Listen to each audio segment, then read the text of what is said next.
Blood drips from Sarah's knees onto the rotting floorboards as her stepmother's car disappears down the mountain road, leaving her in a cabin with no roof, no windows, and a family of raccoons that seem more welcoming than any wolf ever has.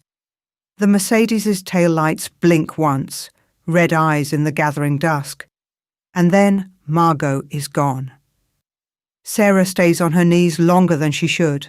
The gravel from the driveway is still embedded in her skin. Small stones pressed deep when Margot shoved her out of the car. She'd landed hard, and Margot hadn't even paused. Just tossed a single black garbage bag after her, everything Sarah owned apparently, and delivered her parting shot through the open window. "Your father made a mistake keeping you. I'm correcting it." Then she'd driven away, dust rising like a goodbye Sarah never wanted. Now the silence is so complete it rings in her ears. Sarah pushes herself up, wincing as her palms meet splintered wood. The cabin looms in front of her, and calling it a cabin is generous. It's a skeleton. 4 walls that lean like drunk men, a roof that's mostly sky, and windows that are just holes where glass used to be. Vines crawl up the sides, thick and possessive, like the forest has decided to take back what was always its. A chittering sound makes her jump. 3 raccoons sit in what used to be a window frame, watching her with more interest than judgment. One of them is eating something. She doesn't want to know what. "Hey," Sarah says, because talking to raccoons is still better than talking to herself. "You guys live here?" The biggest one, the one with the torn ear, tilts its head. The other 2 keep eating. "Yeah, me too now. I guess?" She picks up the garbage bag. It's light, too light. When she opens it, she finds 3 t-shirts, 2 pairs of jeans, underwear, and a jacket so thin it might as well be paper. No food, no blanket, no phone. Margot took that 2 weeks ago, right after the pack meeting where they officially declared Sarah a defect. Defective Omega. No scent, no bond, no use. The words still sting even though she's heard them her whole life. Omegas are supposed to smell like something. Honey, vanilla, fresh rain. Something that makes alphas go stupid and protective. Sarah smells like nothing, just skin and soap. To the pack, that makes her broken. To Margot, it made her disposable. Sarah drags the bag inside, stepping carefully over floorboards that groan and buckle. The cabin is 1 room, maybe 20 feet square, with a stone fireplace that's crumbling on one side. There's a wooden table missing a leg, a chair with no seat, and approximately 1 million leaves covering everything. The raccoons follow her in. "Make yourselves at home," Sarah mutters, dropping the bag in the driest corner she can find.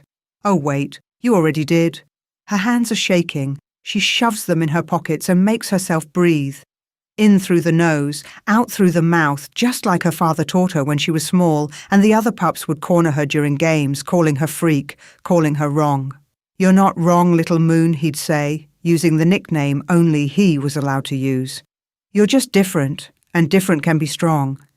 But Dad's been dead for 6 months, and apparently different just means alone. The light is fading fast now. The sun dropping behind the mountains and taking all the warmth with it. Sarah has maybe an hour before full dark, and she needs to figure out water, food, and how to not freeze to death. The temperature's already dropping. She can see her breath starting to fog. She explores the cabin methodically, checking every corner. Behind the broken table, she finds a rusted pot. Under a pile of leaves near the fireplace, there's half a cord of wood so old and dry it might actually burn. And in the far corner, hidden under a piece of rotted tarp, she discovers a hand pump connected to a pipe that goes straight down into the ground. A well. Thank God. She pumps the handle. Nothing happens.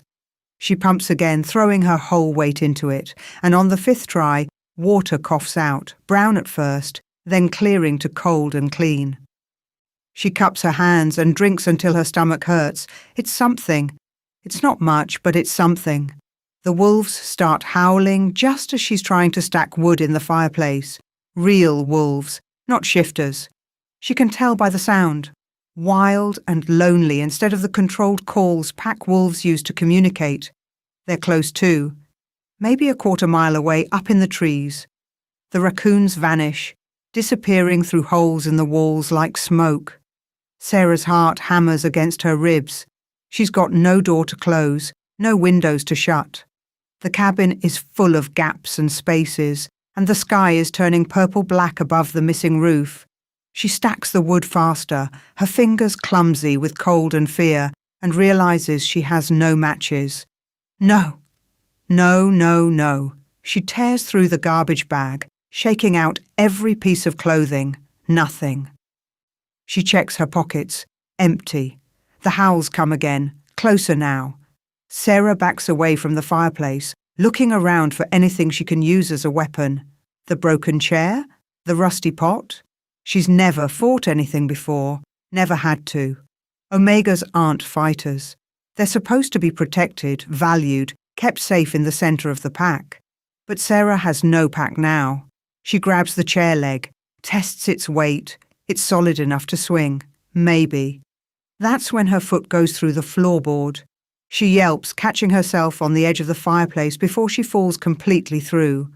When she pulls her leg free, there's a hole the size of a dinner plate in the floor, and something is gleaming in the space below.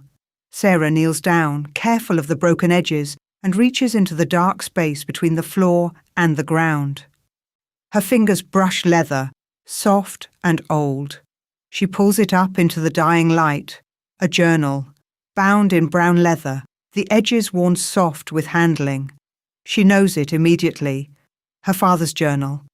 The one he carried everywhere, writing in it during quiet moments, guarding it like treasure. She'd asked him once what he wrote about, and he'd smiled and said, "Everything important." Her hands shake as she opens it. The pages are covered in his handwriting, small and precise, dates going back years. She flips to the end, to the last entry, written 3 days before he died. The date makes her throat close. 3 days. He'd known something, maybe. Felt something coming. His words are rushed, messier than usual. "If you're reading this, little moon, then I'm gone and you're alone. I'm sorry. I tried to change things. Tried to make the pack see what I see when I look at you. Strength, not weakness. Difference, not defect. But packs are old and scared of anything they don't understand. Margot will try to break you. Don't let her. You're not broken. The cabin is yours. I made sure of it. Legal papers hidden in the bank, under your name only. She can't touch it. It's not much, but it's yours. And sometimes just having something that's yours is enough. If they reject you, survive anyway. Make them regret it." Sarah reads the last line 3 times, her father's voice so clear in her head she almost turns around expecting to see him. Make them regret it. The wolves howl again, so close now she can hear branches breaking as they move through the forest. But something in her chest shifts, settles. She's not just broken Omega Sarah anymore, the one nobody wanted. She's Sarah with a cabin, her cabin, and her father's last words, and a chair leg that's solid enough to crack a skull if she needs it to. The first wolf appears at the window hole, pale eyes catching the last of the light. Sarah stands up, journal clutched in one hand, chair leg in the other. "Come on then," she says to the dark, to the wolves, to whatever comes next. Her voice doesn't shake. Chapter 2. The first tomato comes up 3 months after the wolves. Sarah's on her knees in the dirt she spent weeks turning, breaking up with a rusted spade she found in the lean-to behind the cabin. When she sees it, a green shoot pushing through the soil like a small miracle, she sits back on her heels and laughs, the sound startling 2 crows from the pine tree she started thinking of as hers. "Look at that," she tells them, because she talks to everything now, the crows, the raccoons who still visit, the cabin itself. Something actually grew. The crows don't seem impressed, but Sarah doesn't care. She's got a tomato plant. It's a beginning. 6 months ago, she would have curled up in the corner of this wreck and waited to die. She'd been that defeated, that hollowed out. But her father's words keep echoing in her head. Survive anyway. Make them regret it. And spite turns out to be an excellent motivator. Also, she'd gotten really tired of eating dandelion greens. The phone Margot had left her with had 2% battery when she'd turned it on that first morning, shivering in a pile of her own clothes because she still hadn't figured out fire. She'd used that 2% wisely, downloaded every survival and building video she could find before the screen went black. How to patch a roof with salvaged materials, how to build a greenhouse from plastic bottles and old windows, how to identify edible plants, how to make a solar charger from scratch. That last one had seemed impossible until she'd hiked the 3 miles down to the human town, a place called Pinewood that consisted of a general store, a feed shop, and a bar that opened at noon. The humans had watched her like she might steal something, but their noses weren't good enough to catch what she was. To them, she was just another drifter from the city, looking for cheap land and a quiet life. She'd traded work for supplies, mucking stalls at the feed shop for chicken wire and nails, cleaning the general store for bags of seeds, a box of matches, and a beat-up solar panel the owner's son had been throwing out. You really living up in old Matthias's cabin? The owner, a woman named Jean, with steel grey hair and sharp eyes, had asked. It's mine, Sarah had said, surprised by how possessive she sounded. My father left it to me. Jean had looked at her for a long moment, then nodded. That land's been in your family a while then. Good land, stubborn land. Things grow there that shouldn't. At the time, Sarah had thought she meant the forest. Now, looking at her garden, thriving despite her complete lack of experience, she wonders if Jean meant something else. The tomato plant isn't alone anymore. In the raised beds Sarah built from scavenged wood, she's got lettuce, beans, squash, herbs, and strawberries that are already flowering even though it's too early in the season. Everything grows fast here, too fast. The kind of fast that should probably worry her, but mostly just means she has food. And she's not just surviving anymore, she's selling. It started with the lavender. She'd planted it around the cabin's foundation to keep the bugs away, and it had exploded. Thick purple stalks that smelled so strong she could barely walk past without getting dizzy. She'd harvested it, dried it, and brought bundles down to Jean's store on a whim. They'd sold out in 2 days. Now she brings lavender sachets, rosemary bundles, salves made from calendula and beeswax she trades for with a beekeeper 3 towns over, and vegetables so perfect they look like they belong in a magazine. The humans pay well, and they don't ask questions. It's the best relationship Sarah's had in years. She's got solar panels on the south wall now, powering a small fridge and the hot plate she uses for cooking. She's patched the roof with corrugated metal and tar paper, insulated the walls with a combination of store-bought foam and old newspapers, and installed actual windows, mismatched and second-hand, but they close. The door she built herself, watching a carpentry video 17 times until she got the measurements right. The cabin's not beautiful, but it's hers, and it's tight enough to keep out the cold, dry enough to keep out the rain, and solid enough that she sleeps through the night now without startling awake at every sound. The greenhouse was harder. She'd built it against the cabin's east wall using plastic bottles she collected from the town's recycling bins, cutting them and fitting them together like scales until she had 4 walls and an angled roof that caught the morning sun. Inside, she's got seedlings for the next planting, tomatoes climbing strings toward the light, and a shelf of herbs that she harvests weekly for her remedies. Sometimes she steps inside just to stand there, breathing in the green smell of growing things, and feels something in her chest unclench. She belongs here, to this place. In a way she never belonged to the pack. It's late afternoon when she feels them coming. She's in the garden, harvesting lettuce for tomorrow's trip to town, when the air changes, gets heavier. The birds stop singing and the wind dies, and every instinct she's supposed to have as an omega, the ones that never worked before, suddenly scream danger. Sarah straightens slowly, knife still in her hand, and watches 3 wolves emerge from the tree line. Not wolves, shifters. She can tell by the way they move, too intelligent, too purposeful. They're in wolf form, but big, bigger than any natural wolf. The one in front is dark grey with amber eyes, and the other 2 flank him like guards. Her heart hammers, but she doesn't run. There's nowhere to run to, and anyway, this is her land. They shift as they reach the edge of her garden, bones cracking, fur receding, until 3 men stand there in the clothes they must have carried in their mouths. The grey wolf is a man in his 40s, with sharp features and an alpha's arrogance written all over him. The other 2 are younger, broader, watching her like they're waiting for permission to move. "You're on Clearwater territory," the alpha says. No introduction, no courtesy. Just a statement delivered like a command.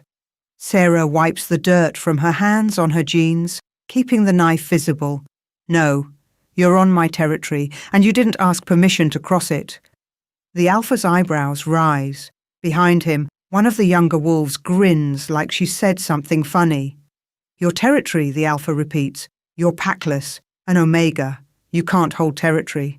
And yet here I am, holding it." She's not sure where this backbone is coming from. 6 months ago she'd have submitted immediately, rolled over, apologised for existing.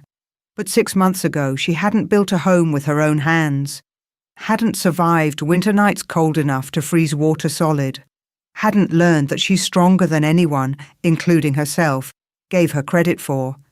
The alpha steps forward and the temperature drops. Not literally, but Sarah feels it, the weight of his dominance pressing down, trying to force her to lower her eyes, bow her head, accept his authority. She meets his gaze instead and doesn't blink. Something flickers in his expression. Confusion, then discomfort. "You need pack protection," he says, but there's less certainty in his voice now. "Submit to Clearwater and we'll keep you safe. You can't survive alone." "I've been alone for 6 months. I'm doing fine. For now, but winter's coming again, and there are things in these mountains that—" He stops, tilts his head like he's hearing something she can't. "What is this place? My home?" No. He's looking around now, really looking, at the cabin with its mismatched walls and smoking chimney, at the greenhouse glowing in the afternoon sun, at the garden bursting with life even though they're barely into spring. What is this land? Sarah doesn't understand the question, but she feels something shift under her feet, a warmth spreading up from the ground, wrapping around her ankles like a cat's greeting. The air smells suddenly sweeter, like the lavender and rosemary have all bloomed at once. The younger wolves step back. One of them is pale, staring at the garden like it might bite him. "We can sense it," the alpha says slowly. "Your land. It's aware." "That's ridiculous." "Is it?" He's not challenging her anymore. He looks genuinely unsettled. "Omega, when did you last feel angry?" The question catches her off guard. "I don't know. Yesterday some raccoons got into the greenhouse. And what happened?" She opens her mouth to say nothing happened, then stops. Remembers the thorns. She'd found them yesterday morning, growing thick as her thumb along the greenhouse entrance, sharp enough to draw blood. She'd assumed they'd always been there, that she'd somehow missed them before. But they hadn't been there the day before. She's sure of it. "The land responds to you," the alpha says, and now he sounds almost afraid. "This is old magic. Sacred ground. Omega ground. That's impossible. I'm defective. I don't even have a scent." "You don't need one. Not here." He's backing away now, his wolves moving with him. "This land knows what you are, accepts you. We won't challenge you again." "Wait, what does that mean? What am I?" But they're shifting already, fur rippling across skin, and then they're gone. 3 wolves disappearing into the forest like they were never there at all. Sarah stands in her garden, knife in hand, surrounded by plants that are growing just a little bit faster than they should. on land that apparently knows her better than she knows herself. The warmth under her feet pulses once, gentle, like a heartbeat, like a welcome home. Chapter 3. Kieran Ashenblade is 3 days into tracking a dead man when Marcus mentions the garden. They're camped in a clearing 20 miles north of nowhere, maps spread across a fallen log, and Kieran's patience is thinner than the paper he's studying. 5 omegas taken in 3 months, 5 families destroyed, and the bastard responsible keeps slipping through his fingers like smoke. The scent trail ends here, Marcus says, pointing to a spot on the map where the mountain roads turn to nothing but wilderness. He either went to ground or had help, or he's dead. Kieran doesn't look up from the map. His wolf is restless beneath his skin, furious at the failure. They've been hunting Garrett Hayes for 2 months, a rogue alpha who decided pack law didn't apply to him anymore and started taking omegas like they were his personal collection. Search the area anyway. Caves, abandoned structures, anything that could hide a man and 5 captives. There's nothing out here, one of the younger wolves says. Just forest and what? Kieran's voice is soft. Dangerous. The kind of soft that makes smart wolves shut their mouths. The young wolf swallows hard. And one weird piece of land about 3 miles south of here, Alpha King. The locals in Pinewood talk about it sometimes. Say there's a garden where nothing should grow. Some crazy woman living alone in old Matthias Cole's cabin. Kieran's head comes up. Matthias Cole is dead. 6 months, Marcus confirms. Heart attack. His pack was absorbed by his widow, Margot Cole. She runs the Riverside Pack now, about 40 miles east. And this woman in the cabin? Marcus shrugs. Human townsfolk think she's just some off-the-grid type.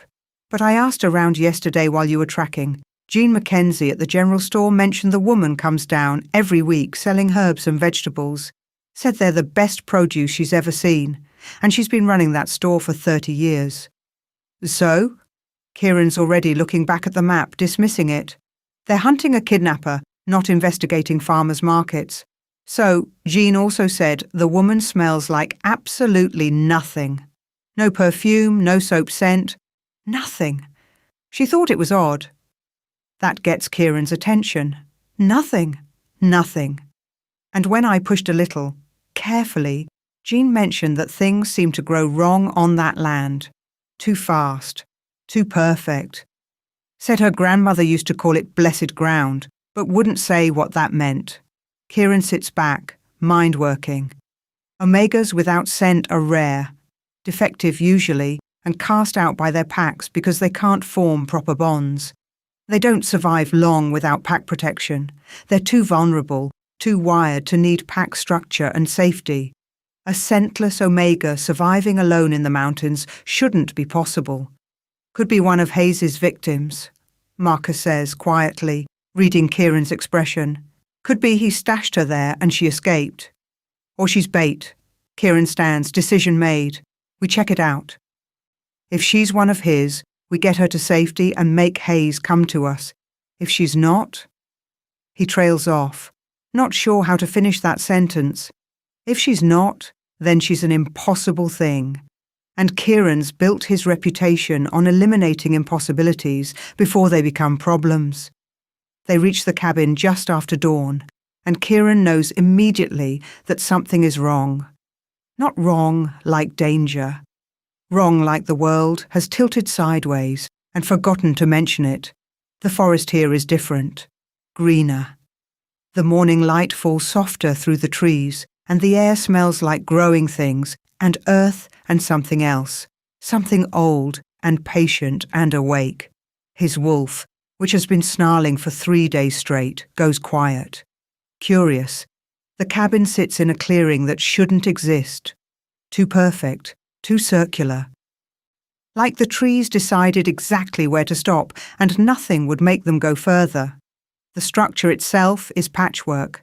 Metal roof, mismatched windows, walls that are 3 different colours of wood, but solid. Smoke rises from the chimney, solar panels catch the early sun, and the garden. Kieran has seen Omega gardens before. Every pack has them. Carefully tended plots where Omegas grow herbs and vegetables, nurturing life the way they're supposed to nurture pack. They're nice, pretty. This is something else entirely. The garden wraps around the cabin like an embrace, raised beds overflowing with plants that shouldn't be growing this early in the season, rows of vegetables so vibrant they look painted, and everywhere, flowers. Lavender and roses and things Kieran doesn't have names for, growing in wild profusion like they're competing for space.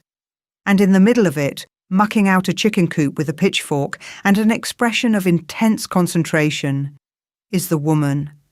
She's small, barely 5'3", with dark hair pulled back in a braid and dirt smudged across her cheek, wearing jeans with holes in the knees and a flannel shirt too big for her frame. She looks young, maybe early 20s, and completely absorbed in arguing with a chicken that doesn't want to leave the coop. "I cleaned it yesterday," she's telling the bird. "You can't possibly have made it this disgusting in 24 hours. Where are you even getting this much straw?" The chicken clucks indignantly. Kieran steps into the clearing and his alpha presence rolls out before him. Automatic, instinctive. It's not something he controls anymore. Not after 15 years as Alpha King. It just is. The weight of dominance that makes other alphas lower their eyes and omegas drop to their knees in submission. The woman doesn't even look up. "I know you're there," she says to the chicken. "Stop pretending you can't hear me." Kieran's wolf growls, offended. Marcus makes a choked sound behind him. "You," Kieran says, voice cutting across the clearing, command in every syllable. "Omega, show yourself." The woman's head comes up fast, and for the first time, Kieran sees her face properly, heart-shaped, with dark eyes that are currently narrowed in annoyance. Pretty, his wolf notes, then stubborn. "I'm right here," she says, "and I'm not deaf. You don't need to yell." She goes back to the chicken coop. Kieran stares. Behind him, two of his wolves shift nervously. No one ignores the Alpha King. No one. Especially not Omegas, whose instincts should be screaming at them to submit, to please, to make themselves small and safe in the presence of dominant power. "Do you know who I am?" He's walking forward now, letting more of his presence out. The clearing seems to darken with it. "Nope." The woman finally abandons the chicken coop, setting the pitchfork against the wall. She wipes her hands on her jeans and faces him, and Kieran notices 3 things at once. She's not afraid. She's not submitting. And Marcus was right. She has absolutely no scent. Just skin and soap and clean air. "But you're on my property without permission, so unless you're here to buy vegetables, you can leave." "Your property." Kieran stops 10 feet away, studying her, looking for signs of fear, of Omega instinct warring with stubborn pride. He sees nothing but irritation and a woman who looks like she has better things to do. "You're packless?" "Observant." "Omegas can't survive without pack protection." "Weird, because I've been doing it for 6 months." She crosses her arms. "Was there something you actually wanted, or are you just here to tell me things I already know about myself?" Kieran's wolf is doing something it hasn't done in years. It's interested. Not in a protective way, not even in a sexual way. Though Kieran's aware she's attractive in an unpolished, dirt under the fingernails sort of way. No, his wolf is interested the way it gets when facing an opponent who might actually be a challenge. She defied them, looked dominance in the face and shrugged. "There's a rogue alpha in these mountains," Kieran says. Shifting tactics. "He's been taking Omegas. You're not safe here alone." Something flickers in her expression. Not fear, calculation. "How many has he taken?" 5, that we know of. "When was the last one?" 3 weeks ago, 40 miles north of here." She nods slowly, like she's filing the information away. "Thanks for the warning. I'll be careful." "You'll come with us." It's not a suggestion. "My pack will protect you until the threat is eliminated." "No, that wasn't a request, Omega. And that wasn't an invitation, Alpha, she says, his designation like it's an insult. This is my land, my home. I'm not leaving it because some asshole with a superiority complex thinks I need saving. Kieran's control, honed over 15 years of leadership, slips. You're an omega alone in the wilderness with a predator hunting your kind. Your instincts should be screaming at you to accept pack protection, to submit to a stronger alpha. What's wrong with you? What's wrong with me? Her eyes flash. How about what's wrong with you? You show up on my property uninvited, try to throw your weight around, and then act confused when I don't fall at your feet? I don't know you. I don't know your pack. And I sure as hell don't trust you just because you have an alpha complex and a bad attitude. Behind Kieran, Marcus mutters, "Oh shit." No one talks to the Alpha King like this. No one. Kieran takes a step forward and the ground under his feet warms. Actually warms, like something beneath the earth just woke up and paid attention. The woman notices too. Her eyebrows draw together, but she doesn't back down. "Last chance," Kieran says softly. "Come willingly, or I'll carry you." "Last chance," she echoes. "Leave willingly, or I'll make you." Then she turns and walks toward the cabin, dismissing him like he's nothing more than an inconvenient door-to-door salesman. Kieran's wolf snarls and he's moving before he thinks, crossing the distance between them in 3 strides, reaching for her arm. She spins, and there's a shotgun in her hands. Kieran freezes. Behind him, his wolves tense. "I said," she repeats, voice steady, "get off my property." The shotgun is old, but well maintained, and she holds it like she knows how to use it. Her finger rests alongside the trigger, not on it, he notes, trained then. Or smart enough to learn. "You going to shoot the Alpha King?" Kieran asks, genuinely curious now. "It's loaded with rock salt," she says. "Won't kill you, but it'll hurt like hell, and you'll be picking crystals out of your ass for a week." She tilts her head. "Your choice?" For a long moment, they stare at each other, his dominance pressing down, her defiance pushing back, and between them, the land humming with something Kieran doesn't understand, but can feel. Old magic. Waking up, taking sides. Then she shifts the barrel down and fires. The shot hits the ground 2 inches from Kieran's left boot, kicking up dirt and rock salt in a spray that stings his legs through the denim. His wolf roars, not in anger, in approval. "Next one's higher," she says calmly, pumping the shotgun again. Kieran raises his hand slowly, stepping back. His wolves are staring at him like he's grown a second head, waiting for the order to attack, to subdue, to punish this disrespect. But Kieran is smiling. "What's your name?" he asks. She blinks, surprised by the question. "Why?" "Because I like to know the names of people who shoot at me. It's polite." "Sarah." She doesn't lower the gun. "Sarah Cole. And you still haven't left." Kieran Ashenblade. He inclines his head slightly, not a bow, but an acknowledgement. Equal to equal. "Alpha King of the Northern Territories. And you're right, this is your land." He looks around the clearing again, seeing it differently now. The impossible garden, the thriving life, the ground that warmed beneath his feet when he threatened her. Interesting land. It suits me. I'm sure it does. He starts backing toward the tree line, his wolves falling in around him. "We're hunting a dangerous man, Sarah Cole. He's close. If you change your mind about protection..." "I won't. My pack is camped 5 miles northeast." The offer stands. She nods once, shotgun still trained on them, and doesn't speak again until they're at the edge of the clearing. "Kieran Ashenblade," she calls out. He turns. "Next time you want to visit, knock first." Then she turns her back on the Alpha King of the Northern Territories and walks into her patchwork cabin, door closing firmly behind her. Marcus waits until they're a 1/4 mile into the forest before he speaks. "What the hell was that?" Kieran is still smiling, his wolf pacing with something that feels dangerously like excitement. "That," he says, "was the most interesting omega I've ever met." "She shot at you." "She did?" "And you're..." Pleased about this? Kieran doesn't answer.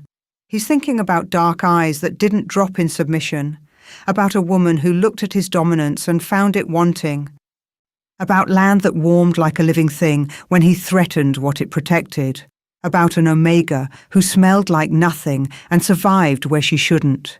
His wolf is certain of one thing. They're not done with Sarah Cole. Not even close. Chapter 4.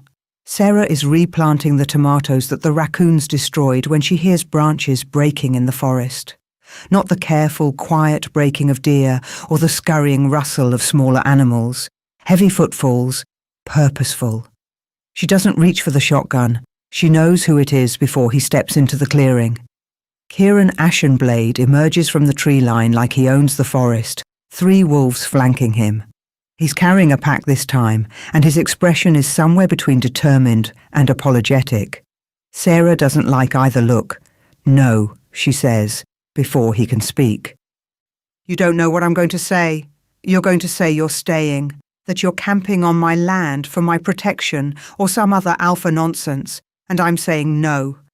She goes back to her tomatoes, pressing dirt around the roots with more force than necessary. We already did this. You left? Stay left. The rogue's trail leads here. Kieran's voice is calm, infuriatingly reasonable. We found evidence of a camp 2 miles northeast. Recent. He's been watching your property. Sarah's hand still in the dirt. Watching? Footprints at the edge of your clearing. 3 different locations. He's been here at least 4 times in the past week, studying the approaches.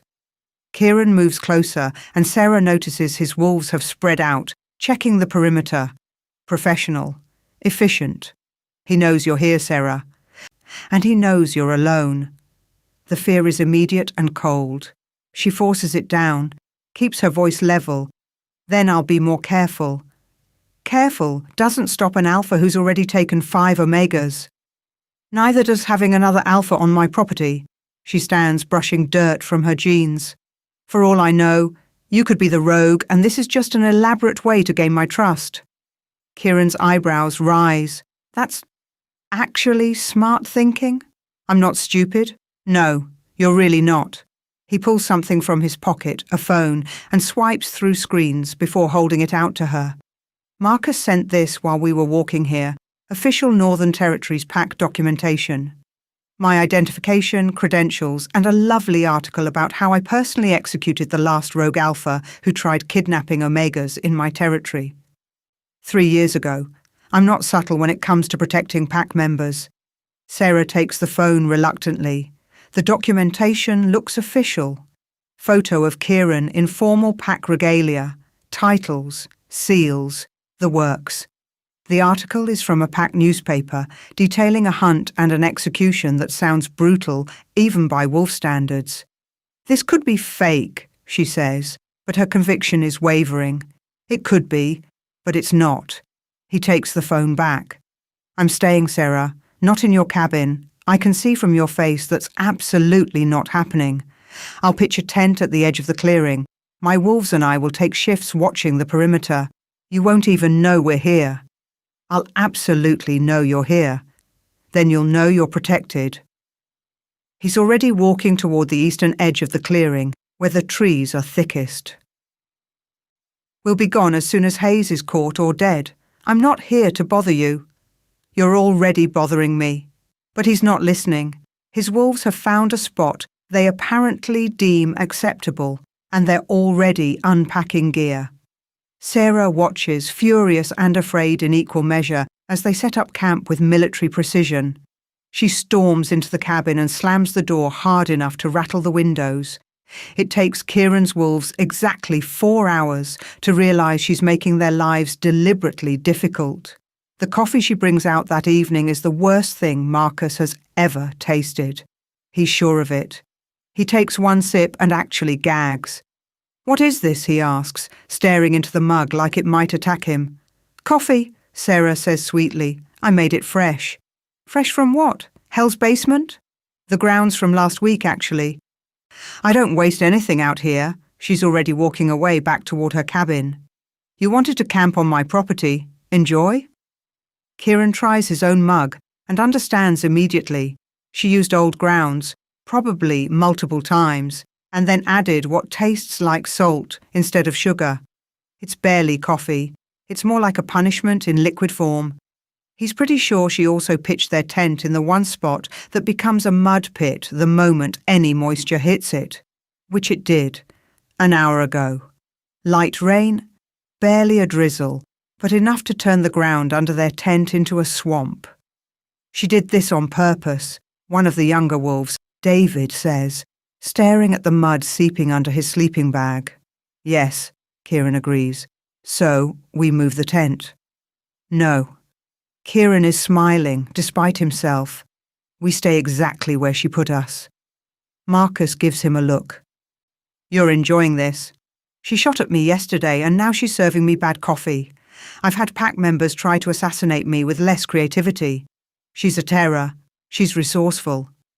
Kieran dumps the coffee onto the ground. It's too terrible, even for his wolf's constitution. And she's making a point. This is her land. We're guests. Unwanted guests. So we leave? No, we stay.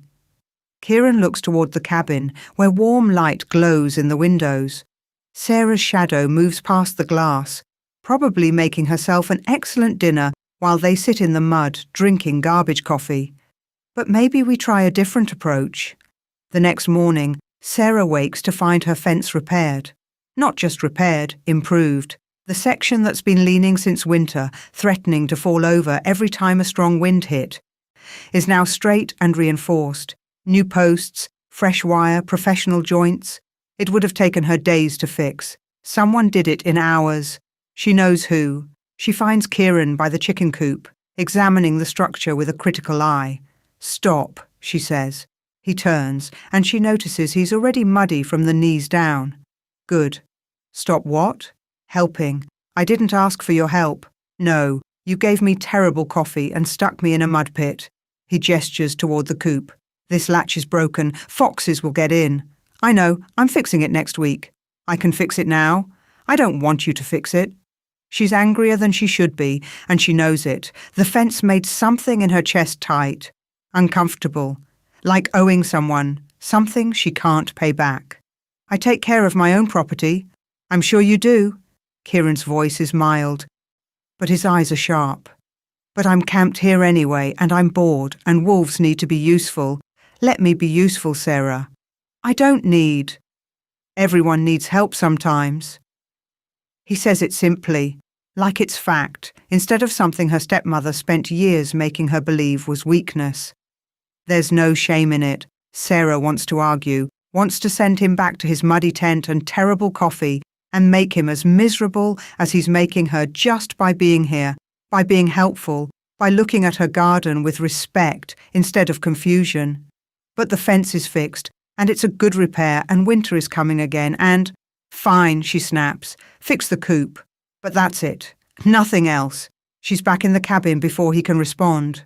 By evening, Kieran has fixed the coop, cleared the drainage ditch that keeps flooding near her greenhouse, and left 2 rabbits, gutted and cleaned, on her porch with a note that just says, "For your freezer." Sarah stares at the rabbits for a full minute before taking them inside. The terrible coffee continues for 3 more days. Kieran drinks every cup without complaint, and his wolves have stopped asking for mercy. They've also moved their tent twice, once to higher ground after Sarah's accidental comment about how that area floods easily, and once away from the anthill David discovered the hard way at 2 a.m. She knew about the ants, David says, scratching at bites on his ankles. Probably, Kieran agrees, and she didn't warn us. We're invading her territory. She's allowed to be petty. You're the Alpha King. You don't have to tolerate this. Kieran looks toward the cabin where Sarah's working in her garden, harvesting something green and leafy with efficient movements. She's wearing the same holey jeans and oversized flannel, hair in a braid that's coming loose, and she looks content. At home, in a way he's rarely seen Omegas look. They're usually carefully groomed, dressed to attract and please, performing the role pack expects. Sarah's performing nothing. She's just existing. comfortable in her own skin and dirt. Yes, Kieran says quietly, I really do. The change happens on the fourth night. Sarah doesn't plan it. She's not even sure why she does it, except that the wolves have been hunting in shifts all day and they're clearly exhausted. And when she makes stew for herself, she makes too much. Enough for 5 people instead of 1. She tells herself it's just being practical, not wasting food. She tells herself it has nothing to do with how Kieran caught her when she slipped on whetstones carrying water yesterday, his hands steady and his grip careful, or how he complimented her greenhouse construction, asking genuine questions about the bottle wall technique, or how she caught him sketching her garden layout in a small notebook, making notes like it mattered. She tells herself a lot of things as she carries the pot outside to where the wolves have built a fire.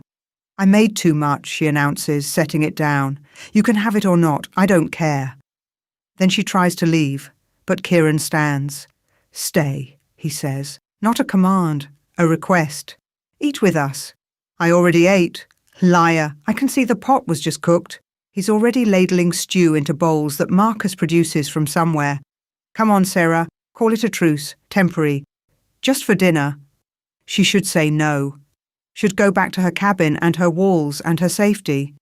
She sits down instead. The stew is good. Venison from the rabbits Kieran brought, plus vegetables from her garden. Herbs she dried last month. The wolves eat like they're starving, and David actually moans after the first bite. This is incredible, Marcus says. What did you put in this? Rosemary, thyme, a bay leaf. Sarah shrugs. Nothing special. Everything you make is special, Kieran says, and there's no flattery in his voice, just observation. Your garden is the healthiest I've ever seen. Your herbs are more potent than anything I can buy from pack suppliers. Even your vegetables taste different. Better. The soil is good here. It's more than that. He's watching her over the fire, and his eyes are too knowing. The land responds to you. Clearwater's scouts mentioned it. They could feel it when they tried to claim this territory. Sarah tenses. I don't know what that means. Don't you? He leans forward, elbows on his knees.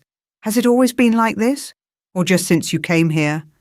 I don't want to talk about this. Okay. He sits back immediately, and the relief is dizzying. No pushing, no demanding, just acceptance. Tell me about the greenhouse instead. Where did you learn the bottle wall technique?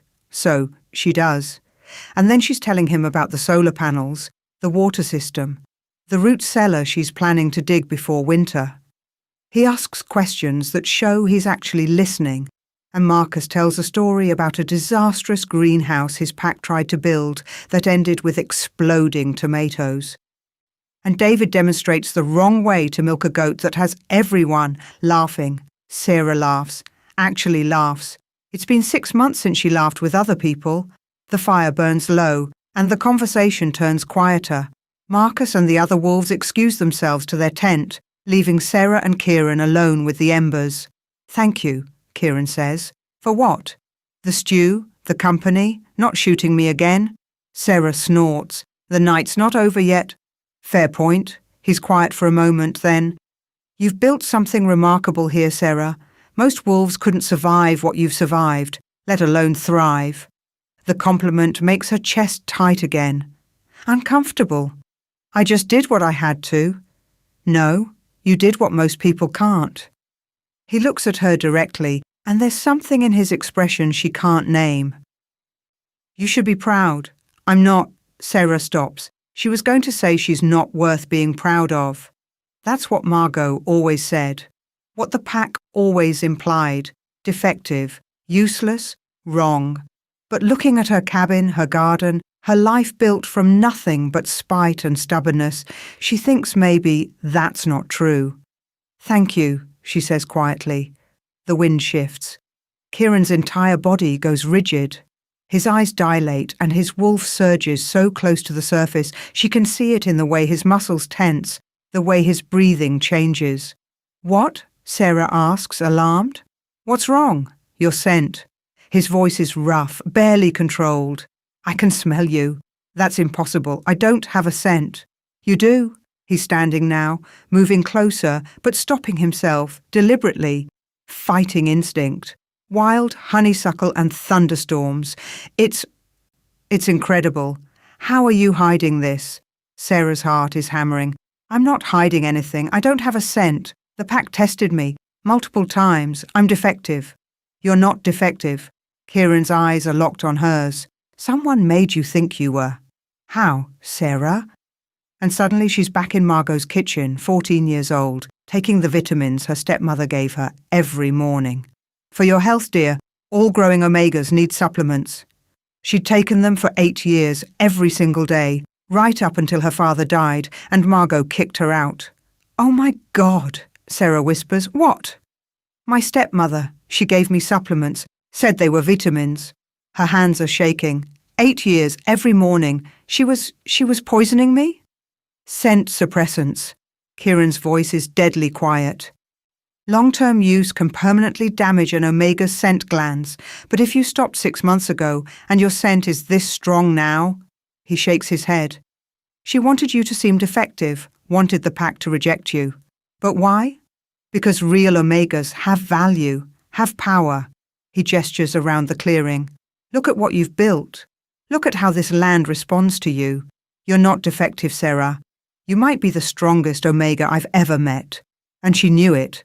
Sarah can't breathe. 8 years of being told she was wrong, broken, worthless. 8 years of watching other omegas find their place, while she stood apart, scentless and unwanted. All because Margot was threatened by what she might become. She stole 8 years from me, Sarah says. Her voice cracks. She made me hate myself. I know.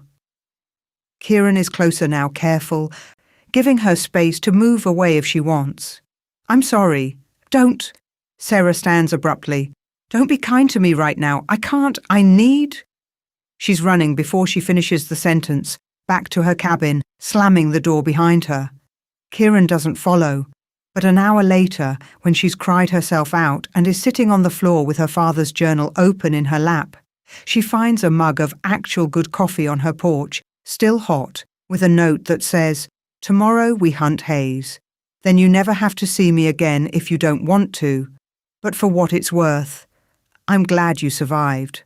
The world is better with you in it." Kay Sarah holds the note until the paper crumples in her fist and her scent, wild honeysuckle and thunderstorms, fills the cabin like a storm finally breaking.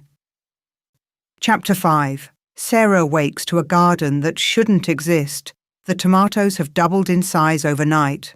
The roses are blooming so thick she can barely see the fence beneath them. The lavender has spread like wildfire. Purple stalks pushing up between floorboards on her porch, winding around the support beams, reaching toward the windows, like they're trying to come inside. And the scent, God, the scent. Wild honeysuckle so strong it makes her dizzy, mixed with something electric and sharp like the air before lightning strikes. She stumbles outside in her sleep shirt and bare feet, staring at what her land has become overnight. Holy hell, Marcus says from somewhere behind her. She spins. Kieran's wolves are standing at the edge of the clearing, staring at her garden like it might attack them. The tent they'd been sleeping in is half buried in blackberry vines that definitely weren't there yesterday. What did you do? David asks, not quite accusatory but close. I didn't. Sarah stops, looks at her hands like they might have answers. I was asleep. I didn't do anything. Your scent is stronger. That's Kieran, emerging from the forest with 2 rabbits slung over his shoulder. He stops when he sees the garden, and something flashes across his face. Hunger, recognition, something that makes Sarah's skin prickle with awareness. Much stronger, and the land is responding to it. Plants don't respond to scent. These ones do. He's walking closer, and Sarah notices his pupils are dilated, his movements more fluid than usual, wolf-like. You're not suppressed anymore, Sarah. Your omega abilities are manifesting. This is what you were always supposed to be. A gardener on steroids. A nurturer, a healer, a catalyst for growth. He sets the rabbits down carefully, like he's trying very hard to move normally, and it's taking effort. Omegas are the heart of a pack. They don't just grow plants. They help wolves heal faster, settle disputes, strengthen bonds. You're doing it instinctively now. The land recognizes what you are, and it's responding. Sarah looks at her garden, her impossible, beautiful, overwhelming garden, and feels panic claw up her throat. I don't want this. I know. I built this life without Omega abilities, without pack, without needing anyone. I know that too. So make it stop. She turns to face him, desperate. Tell me how to suppress it again, how to go back to being poisoned? Kieran's voice is sharp. You want to go back to being poisoned and hating yourself? I want to go back to being in control. The roses explode into bloom. Every single one, simultaneously, like someone pressed a fast-forward button on their growth. Thorns lengthen and sharpen, creating a barrier around the cabin that's as beautiful as it is dangerous. Sarah stares at them, breathing hard. You're in control, Kieran says quietly. You're just learning what that control looks like. Give it time. I don't have time. You said the rogue is close. He is. Kieran's expression darkens. We found his camp this morning, empty, abandoned. He knows we're here. So he ran. Or he's coming here? Marcus has moved closer, hand on the knife at his belt. We need to move you somewhere safe. The pack house. No. Sarah's voice is flat. I'm not leaving my land. Sarah, this is where I make my stand. She looks at each of them in turn. You want to help? Then help me defend it. Otherwise, leave. Kieran studies her for a long moment, then nods. We defend it. Marcus, set up a perimeter. David, take the North Ridge. I want eyes on every approach. The wolves move immediately, efficient and deadly, and Sarah tries not to feel relieved that they're staying. Tries and fails. The attack comes at dusk. Sarah's in the greenhouse, harvesting basil for a salve she's making, when the birds stop singing. The sudden silence is so complete, it's like the world is holding its breath. Then the smell hits her. Wrong. Rotten. Nothing like a wolf should smell. Sickness and fury, and something else, something that makes her Omega instincts scream danger, run, hide. She drops the basil and runs for the cabin, but she's not fast enough. He comes through the tree line like a nightmare, a massive grey wolf with eyes that are too human, too aware, too wrong. Foam flecks his muzzle, and when he sees her, he smiles.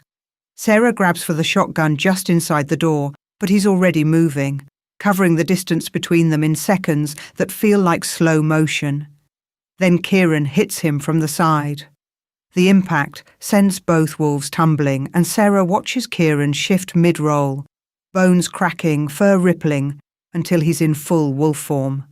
Massive and black with amber eyes, easily twice the size of a normal wolf. The fight is brutal. Hayes, because it has to be Hayes, fights like he has nothing to lose. Wild, vicious, teeth tearing at Kieran's shoulder while Kieran goes for his throat. They're a blur of fur and blood and snarling, tearing up the garden Sarah spent months building, crashing through her fence, destroying everything in their path. Marcus and David arrive seconds later, flanking Hayes, and the rogue has to divide his attention. It gives Kieran the opening he needs. He lunges, jaws closing around Hayes' throat, and there's a crack like breaking wood. Hayes goes limp. It's over in less than 2 minutes, but Sarah's hands are shaking so hard she drops the shotgun.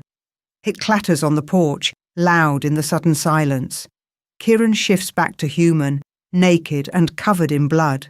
His own and Hayes'. There's a gash across his ribs that should need stitches, another on his shoulder that's bleeding freely. He sways, catches himself on the porch railing. Is he dead? Sarah asks. Her voice sounds far away. Yes. Kieran's breathing is laboured. It's done. You're safe. Then his eyes meet hers, and something happens. It's like lightning striking in reverse, not from sky to ground, but from ground to sky. up through Sarah's feet and into her chest where it lodges near her heart. A connection that wasn't there a second ago, now present and undeniable. A golden thread stretching between them, pulling tight, binding them together with a certainty that makes her want to scream. Mate, something whispers in the back of her mind. A voice that isn't hers, but somehow is. Mine. No, no, no, no. Kieran staggers, gripping the railing hard enough to crack the wood. His eyes are wild, Wolf too close to the surface, and when he looks at her again, she knows he feels it too. The bond. The God's damned mating bond. No, Sarah says out loud. Sarah. No. She's backing away into the cabin, looking for walls to put between them, even though she can feel the bond stretching and pulling, hating the distance. This doesn't happen, not without consent, not without this isn't real. It's real? Kieran sounds wrecked. The bond snapped during the fight, when I was protecting you. It recognized. I don't care what it recognized. Sarah's voice is rising, panic sharp in her throat.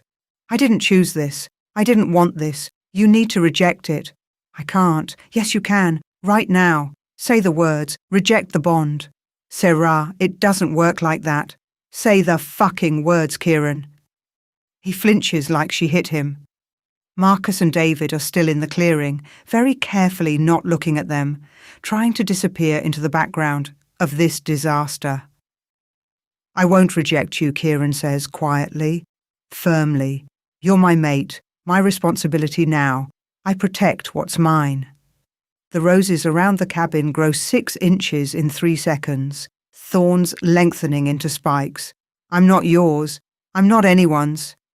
Sarah can feel the tears coming and hates them, hates how her voice shakes. I fought for 6 months to be free, to belong to myself. And now what? I'm supposed to just accept some cosmic bond that neither of us wanted? Be grateful the big strong alpha will protect poor helpless me? That's not what I meant. Then what did you mean? Because it sounds like you're claiming me. Like I'm territory you won because you killed another alpha in my garden. Kieran's jaw clenches. You're twisting my words. Am I? Or are you just realizing how insulting this is? Sarah moves onto the porch. Fury burning through the panic. You show up uninvited. You camp on my land. You fix things I didn't ask you to fix. And now you're bonded to me and acting like it's your duty to stay. Well, I release you from your duty, Alpha King. Reject the bond and leave. No. Why not? Because you need protection. I survived 6 months without you. And you almost died tonight. Kieran's control snaps, voice rising to match hers. Hayes was seconds from reaching you. If I hadn't been here, if you hadn't been here, he might never have come at all. You said yourself he was drawn by Omega Sense. My scent was suppressed for 6 months, and I was fine. Then you show up, and suddenly I'm blooming like a cursed fairy tale, and rogues are attacking my home. The words are pouring out now, vicious and scared. Maybe I was safer broken. Maybe defective Sarah got to keep her life, and real Omega Sarah just becomes someone's prize.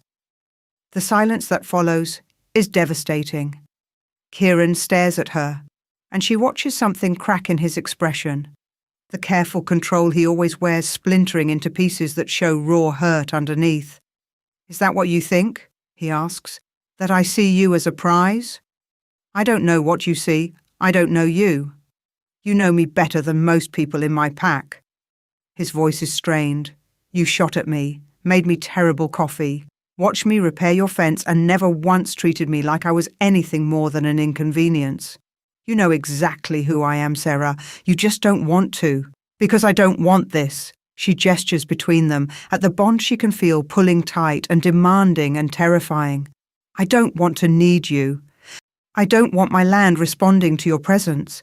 I don't want to wonder if every decision I make is mine, or just the bond making me compliant. I finally belong to myself, Kieran, and you're taking that away. I'm not. He stops, closes his eyes. I don't know how to do this. Then reject the bond. I can't. When he opens his eyes, there's something raw in them, vulnerable. Not because of duty, because my wolf has already decided, and fighting that is like fighting gravity. It doesn't work. Try harder. Why? The question comes out sharp, challenging. Why are you so desperate for me to leave? Is it really because you want freedom, or is it because you're terrified? Don't psychoanalyze me. Then don't pretend this is just about independence. He takes a step forward, and the bond sings with the closing distance. You're scared. I get it, but so am I. Sarah laughs, bitter and disbelieving. You? The Alpha King who kills rogues with his bare hands? You're scared of what? Being bonded to a defective Omega? I'm scared of needing someone. The words explode out of him, loud and furious and honest. I've ruled alone for 15 years.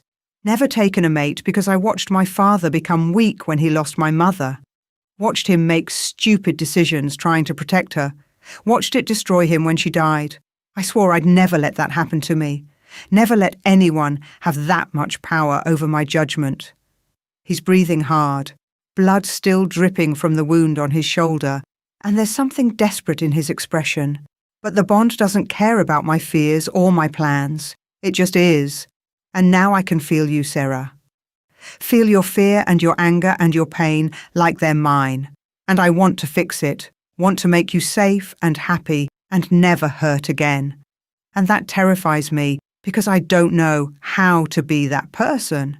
I only know how to be the Alpha King who makes hard choices and leads alone. The roses are still growing, but slower now. The thorns less aggressive. Sarah's throat is tight. I don't want you to fix me. I know. And I don't want to be someone's weakness. You're not. You're... He stops, searching for words. You're the strongest person I've ever met. But I'm still scared of losing you. Of making stupid choices because I care too much. Of failing you the way I've watched other alphas fail their mates. The honesty cracks something in Sarah's chest. Some wall she's been holding up since Margot drove away and left her bleeding in the driveway. I'm scared too, she admits quietly, of losing myself, of becoming what the pack always said I should be, compliant and grateful and small, of having someone who can override my choices just by saying they know better. I won't do that.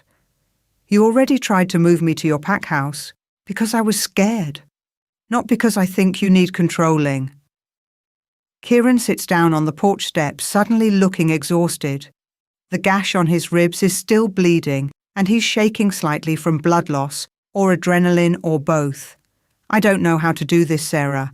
I don't know how to be mated, but I know I don't want to control you. I want... He stops.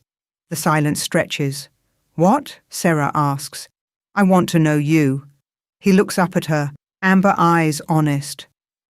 Not as my Omega or my responsibility, just you. The woman who built paradise from ruins and shoots rock salt at Alpha Kings. The one who makes terrible coffee on purpose and talks to raccoons. That's who I want to know.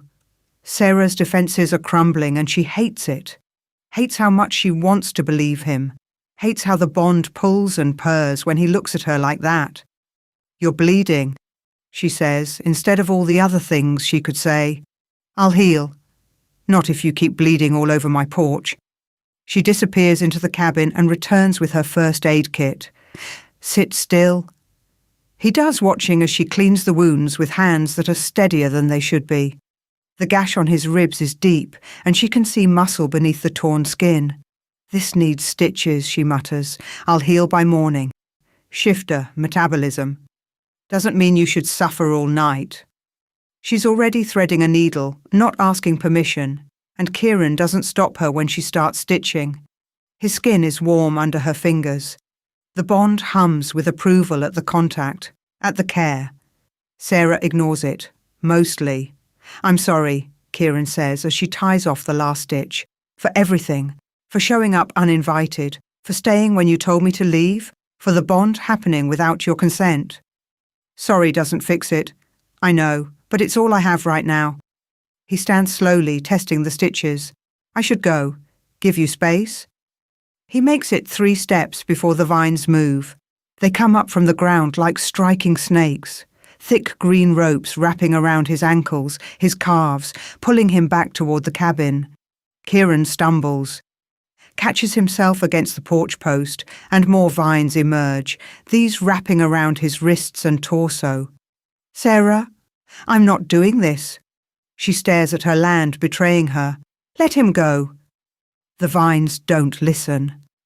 They pull Kieran against the nearest tree and hold him there, not tight enough to hurt, but firm enough that he can't escape. He could probably break free if he shifted, but he's not fighting. Just looking at Sarah with an expression somewhere between amused and resigned. "Your land has opinions," he observes. Apparently. Sarah approaches the tree, glaring at the vines. "Let him go." The vines tighten fractionally. A breeze moves through the clearing, warm and almost scolding, and Sarah realizes with growing horror that her land is making a point. "You have to admit you're scared too," she says to Kieran, not a question. A statement the land is somehow demanding. "I already did." "Say it again." To the vines. This is insane. She's arguing with plants. "Just humour me." Kieran looks at the vines holding him, then at Sarah, and she watches him make a choice. "I'm terrified," he says clearly, firmly, "of needing someone, of failing them, of becoming weak because I care too much. I'm terrified that this bond will destroy everything I've built, or worse, that it won't, and I'll spend every day knowing I'm choosing duty over the person I'm supposed to protect most." The vines loosen slightly. "I'm scared of losing myself," Sarah adds, "because apparently confession time is mandatory now, of becoming small again, of letting someone have power over me and waking up one day to realize I'm not Sarah anymore. I'm just some alpha's omega, playing a role, living a life that's not mine." The vines release Kieran completely and sink back into the ground. The silence that follows is heavy with truth. "So, what do we do?" Kieran asks quietly. Sarah looks at her cabin, her garden, her hard-won paradise, then at the Alpha King standing in the ruins of her fence, covered in blood and honesty, looking as lost as she feels. "I don't know," she admits, "but you can stay, for now, until we figure it out." "For now," Kieran agrees. The bond settles between them, not demanding, not pulling, just present, waiting. Like the land itself, patient and old and certain that some things are worth the fear. Chapter 6, Sarah is elbow-deep in compost when she hears the cars. Not one car, multiple. The sound of expensive engines struggling up the mountain road, out of place among the birdsong and wind through the pines. She straightens, wiping her hands on her jeans, and watches 3 black SUVs emerge from the tree line. Her stomach drops. She knows those vehicles. Pack vehicles, Riverside Pack specifically. The same ones that used to park outside her father's house before Margot decided Sarah wasn't worth the fuel to drive her anywhere. Kieran appears at her elbow before she registers him moving. He's been staying in the cabin's spare room, a development from 4 days ago that neither of them has discussed beyond the practical details of shared space. His presence should feel intrusive. Instead, it feels steadying. "You know them?" he asks quietly. "My stepmother." Sarah's voice is flat. "And she brought friends." The SUVs park in a neat line at the edge of the clearing, and Sarah watches her past step out into her present. Margot emerges first, immaculate in a cream suit that probably costs more than Sarah's entire cabin. Her blonde hair is perfect, her makeup flawless, and she surveys the clearing with the expression of someone inspecting property she's considering purchasing. Behind her come 2 men in expensive suits carrying briefcases, and 3 pack enforcers who look like they'd rather be anywhere else. Margot's eyes land on Sarah, and her smile is pure poison. "Serafina, you look rustic." Sarah doesn't respond, just stands there in her dirt-stained clothes with compost under her fingernails and waits. Margot's gaze shifts to Kieran and something flickers in her expression. Recognition. Calculation. Her smile widens. Alpha King Ashenblade. What an unexpected pleasure. I'm Margot Cole, Luna of the Riverside Pack. She inclines her head in a show of respect that doesn't reach her eyes. I apologize for any inconvenience my stepdaughter may have caused you. Had I known she was disturbing your territory, I would have collected her immediately. She's not disturbing anything, Kieran says. His voice is carefully neutral, but Sarah can feel his alpha presence expanding, a subtle warning. And this is her territory, not mine. Ah, yes, about that. Margot gestures to the men with briefcases. That's actually why we're here. There's been the unfortunate misunderstanding about the ownership of this land. Ice slides down Sarah's spine. What misunderstanding? This property was never your father's to give away, dear. Margot's tone is sympathetic in a way that makes Sarah want to throw something. It belonged to the Riverside Pack. My late husband held it in stewardship, but ownership remained with the pack. When I inherited his position, I inherited the responsibilities, including this land. That's a lie. Sarah's hands are clenched into fists. My father bought this land before he even met you. It was his. Do you have documentation proving that? One of the suited men steps forward, pulling papers from his briefcase. Because we have pack records showing this land was registered under Riverside Pack Holdings 23 years ago. Here's the deed, properly filed with the county. He holds out papers that look official enough to be real. Sarah doesn't take them. My father had papers too. They were in the cabin. Were they? Margot's eyebrows rise. How unfortunate that you can't produce them. I'm sure they were lost in the years this place sat abandoned. Ah, such a shame. She burned them. Sarah knows it with sudden crystal clarity. Margot burned every document that proved Sarah's claim to this land, probably the same day she dumped her here. This is my home, Sarah says. Her voice is shaking. You can't just take it. I'm not taking anything, dear. I'm simply correcting a mistake. Margot's smile turns sharper. But I'm not unreasonable. The pack has received a very generous offer from Mountain Vista Developments for this land. They want to build a resort, luxury cabins, a spa, hiking trails. It would bring jobs and revenue to the area. They want to destroy it. They want to develop it, turn it into something useful instead of a... Margot waves dismissively at the cabin, the garden, everything Sarah has built. Collection of shacks and weeds. The roses along the fence bloom so fast, Sarah hears the petals unfurling. The thorns grow longer, sharper, and one of the enforcers takes an involuntary step back. You need to leave, Sarah says. Now. I'm afraid we can't do that. The second suited man pulls out more papers. We have a court order granting us access to survey the property. We'll be here for the next few days conducting assessments. Like hell you will. Kieran's voice cuts through the clearing like a blade. This land is under the protection of the Northern Territories. You want to survey it, you go through me first. Margot's expression doesn't change, but Sarah feels the shift in the air, the calculation. With respect, Alpha King, this is a matter of pack law between Riverside and one of our former members. Unless you're claiming territory this far south? She lets the question hang, knowing exactly what she's doing. If Kieran claims the land as Northern Territories, he's expanding his borders into disputed area and potentially starting a conflict with other packs. If he doesn't, he has no legal standing to stop them. Sarah's stomach twists. Kieran, don't. The land belongs to Sarah, Kieran says firmly. I'm simply ensuring her rights are protected. What rights? Margot pulls yet another document from the briefcase. She's packless. She has no rights beyond what I, as her former Luna, choose to grant her, and I'm granting her the right to leave peacefully before this becomes a legal matter. Everything about this is already a legal matter, Sarah snaps. You forged documents and destroyed evidence. Prove it. The two words land like a slap, because Sarah can't. She has no papers. No evidence, nothing but her father's journal with his promises written in ink that holds no legal weight. I'll fight this.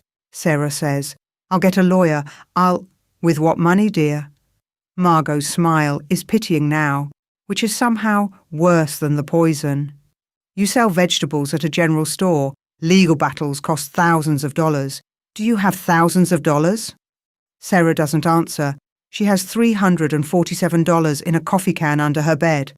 It's everything she's saved in 6 months. I'll pay for the lawyer, Kieran says. No.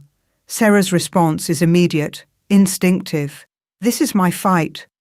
Sarah, I said no.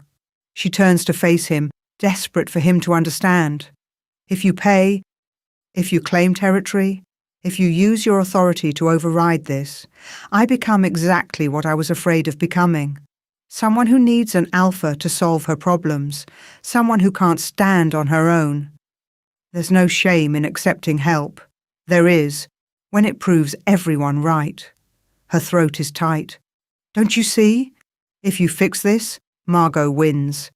She gets to point at me and say, see, she couldn't survive alone after all. She needed the Alpha King to save her. I won't give her that satisfaction. Kieran looks like he wants to argue, but something in her expression stops him. He nods once, stiff and unhappy. Margot watches the exchange with barely concealed amusement. How touching. Well, when you're done with your pride, Serafina, the offer stands.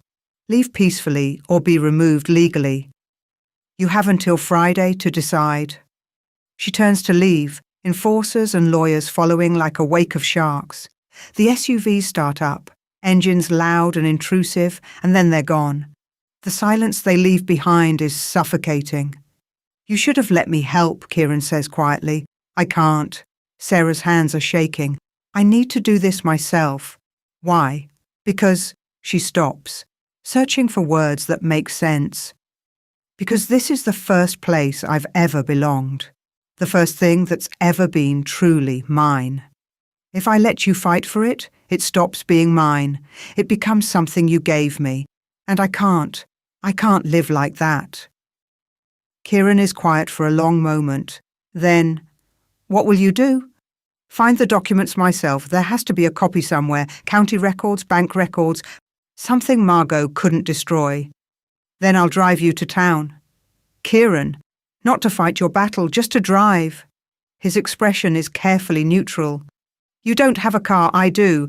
That's not saving you. That's just transportation. Sarah wants to argue, but he's right.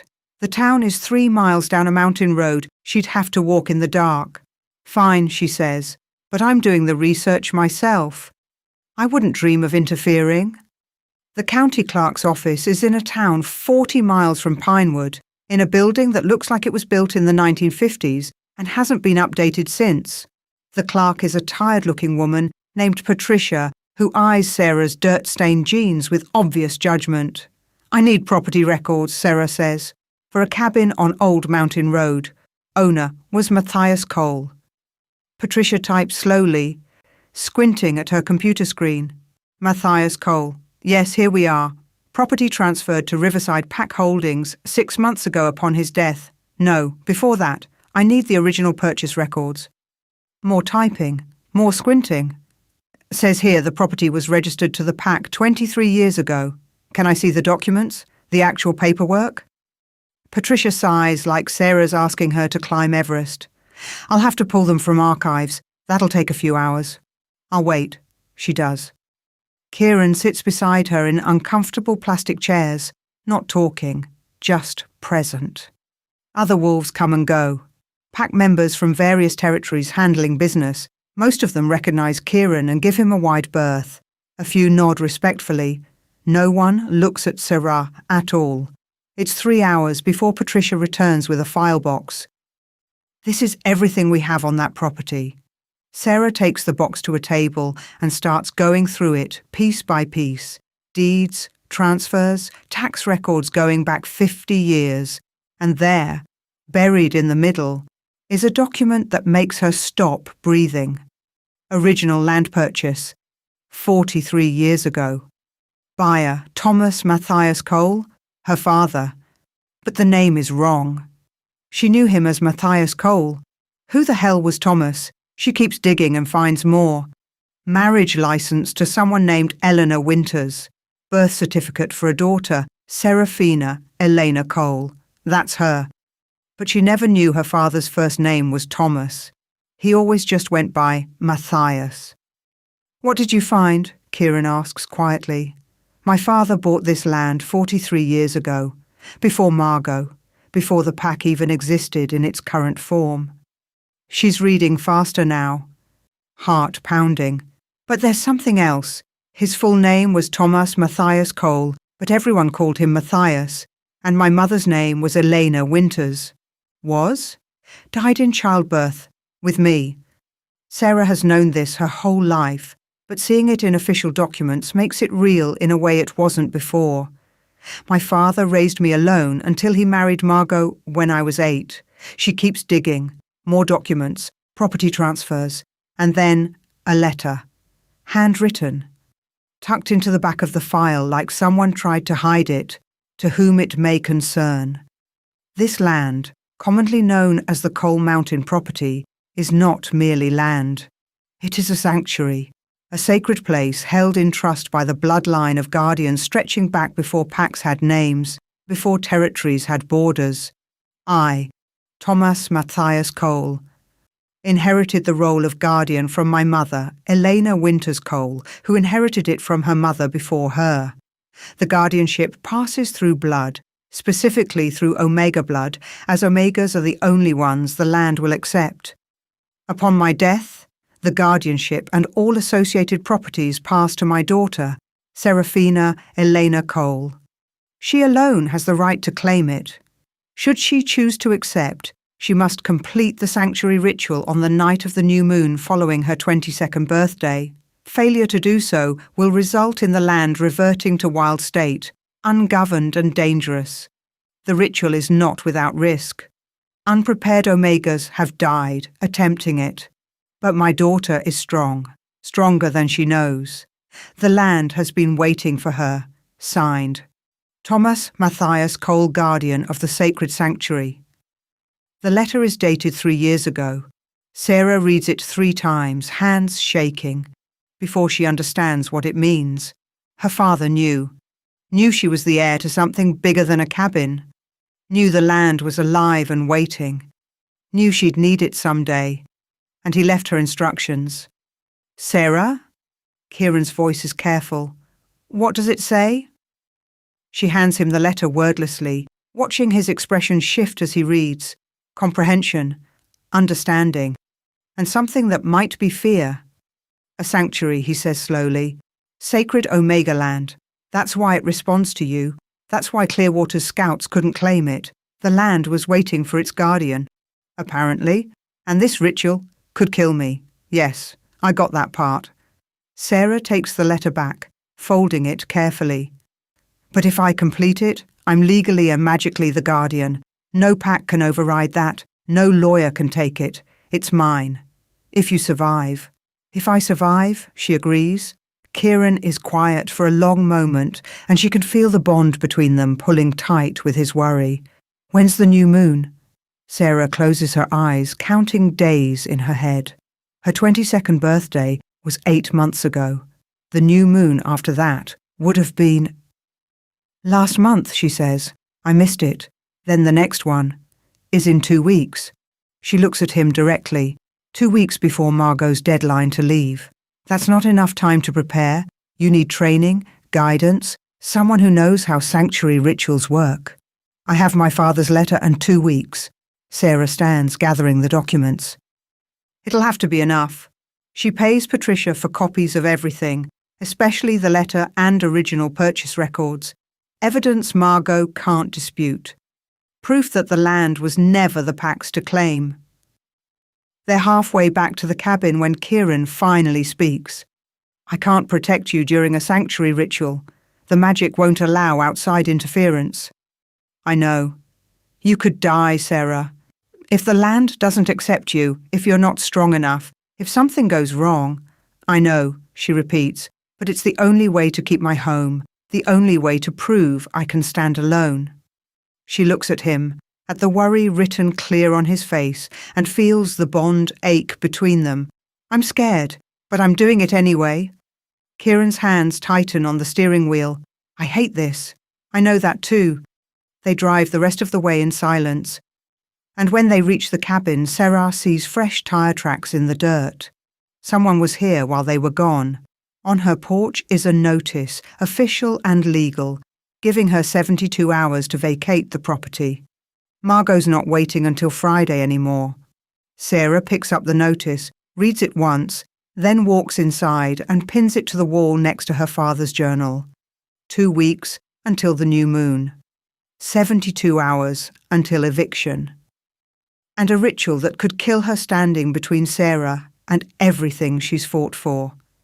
She looks at Kieran, standing in her doorway with worry and fear and something deeper in his eyes. Teach me everything you know about Omega magic, she says. We have work to do. Chapter 7. The new moon rises in 3 hours. Sarah stands at the edge of her garden, watching the sun sink behind the mountains and trying not to think about all the ways this could go wrong. She's wearing the simplest clothes she owns. A thin white dress she bought from Jean's store last month that she's never worn because she had nowhere to go that required dresses. Her feet are bare.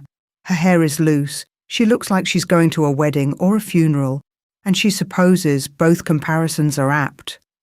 Kieran hasn't stopped pacing since sunset. He's wearing a path in the grass near the cabin, his alpha presence crackling with anxiety that makes the air feel heavy. You don't have to do this, he says, for the 14th time. Yes, I do. Also, for the 14th time. We could fight Margot legally. We've been over this. Sarah turns to face him, and the bond between them pulses with shared fear. The eviction notice gives me 3 days. We don't have time for legal battles, and even if we did, the letter says the land reverts if I don't claim it. It becomes dangerous, ungoverned. I won't let that happen. So instead you risk dying? I'm risking living. She moves closer until she's standing directly in front of him, close enough to feel the heat coming off his skin. Actually living, Kieran, not just surviving, not just existing, but belonging to something that can't be taken away by pack politics or legal documents or anyone's opinion of what I should be. You already belong. His voice is rough. Here, to this land, to... He stops, but she hears the unspoken word anyway. To me, the bond aches. I need to do this, Sarah says quietly. For me, not because I don't. She struggles for words. Not because the bond isn't real, but because I need to know I can stand on my own first, before I stand with anyone else. Kieran closes his eyes, jaw clenched tight. When he opens them again, there's something raw and vulnerable in his expression. I can't protect you during this. The magic won't let me interfere. If something goes wrong, then something goes wrong. But it's my choice, my risk. She reaches up, hesitates, then touches his face. His skin is warm, rough with stubble. The bond sings at the contact. Thank you for respecting that. He covers her hand with his, holding it against his cheek for a moment. When this is over, we're having a very long conversation about your definition of reasonable risk-taking. When this is over, you can lecture me all you want. I'm going to hold you to that. Marcus appears from the tree line, David behind him. They've been scouting the perimeter all day, making sure Margot doesn't try anything before the ritual. Both wolves look grim. The moon's almost down, Marcus reports. An hour, maybe less. Sarah nods, takes a breath. Then it's time. The ritual space is in the heart of her garden, where the growth is thickest and the land's pulse feels strongest. Sarah's been preparing it all day, clearing a circle of earth, marking it with stones she found in the creek bed, planting candles at each cardinal point, even though her father's letter didn't specify candles. It just felt right. The letter itself is clutched in her hand, ink smudged from how many times she's read it in the past 2 weeks. The instructions are simple but ominous. Stand in the heart of the land at the new moon's darkest hour. Offer your blood to the earth and your truth to the magic. The land will test you, accept what it shows you. Survive, and the guardianship is yours. Fail, and you become part of what you tried to claim. No helpful tips on how to survive. No warnings about what the test will be. Just her father's faith that she was strong enough. Sarah hopes he was right. She steps into the circle as the last sliver of moon disappears and the world goes dark. Not normal dark, not night sky dark. This is the absence of light, thick and complete, like standing inside a closed coffin. Sarah's breath comes faster, panic rising, but she forces herself to stay still. I'm here, she says to the darkness, to the land. I'm Thomas Matthias Cole's daughter, Serafina Elena Cole. And I claim guardianship of this sanctuary by right of blood. The candles flare to life simultaneously, flames burning silver instead of gold. The earth beneath her feet warms, then heats, then burns. Sarah gasps, nearly stepping back, but she holds her ground. The letter said to offer blood. She pulls the small knife she brought, draws it across her palm, and presses her bleeding hand to the earth. The world explodes, not with sound or light, but with feeling. The land rushes up through her feet into her blood, flooding every nerve with sensation so intense it's almost pain. She can feel every root, every seed, every living thing growing in her garden. Can feel the trees at the edge of the clearing and the creek running down the mountain and the deer bedded down a mile away. She can feel the age of this place. Centuries layered on centuries, omegas who came before her, guardians who walked this land and protected it and died here. Their memories are soaked into the soil like rainfall. Then the visions start. Sarah is 8 years old, standing in Margot's pristine kitchen, watching her new stepmother smile with all her teeth. Your father says you're special, but you smell like nothing, Serafina. How can you be special if you're defective? The memory plays out exactly as it happened. Margot's hand on her shoulder squeezing too tight. The pill she offers. Just a vitamin, dear. All growing omegas need them.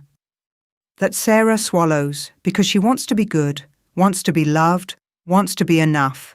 This is the first time, the land whispers in a voice like rustling leaves, the first poison, the first choice to make yourself smaller. Will you choose it again? No, Sarah gasps. I didn't know. But if you did know, and it made them love you, would you swallow it again? The question is a knife. Because Sarah remembers how desperate she was for Margot's approval, how much she wanted pack acceptance, how she would have done almost anything to belong. No, she says, but it sounds like a lie. The vision shifts. She's 16, standing in front of the pack council while they test her scent for the third time. The lead alpha, a man named Derek, who always smelled like cigars, wrinkles his nose in disgust. Nothing. She presents nothing. This is the Cole bloodline? Her father's face trying to hide his disappointment. She's still young. It might develop. She's defective, Matthias. Face it. Your Omega daughter is broken. The shame is as fresh now as it was then. The way every pack member watched her leave the council room, their expressions ranging from pity to contempt. The way her father couldn't meet her eyes for 3 days. They called you broken, the land says. Will you break them for it?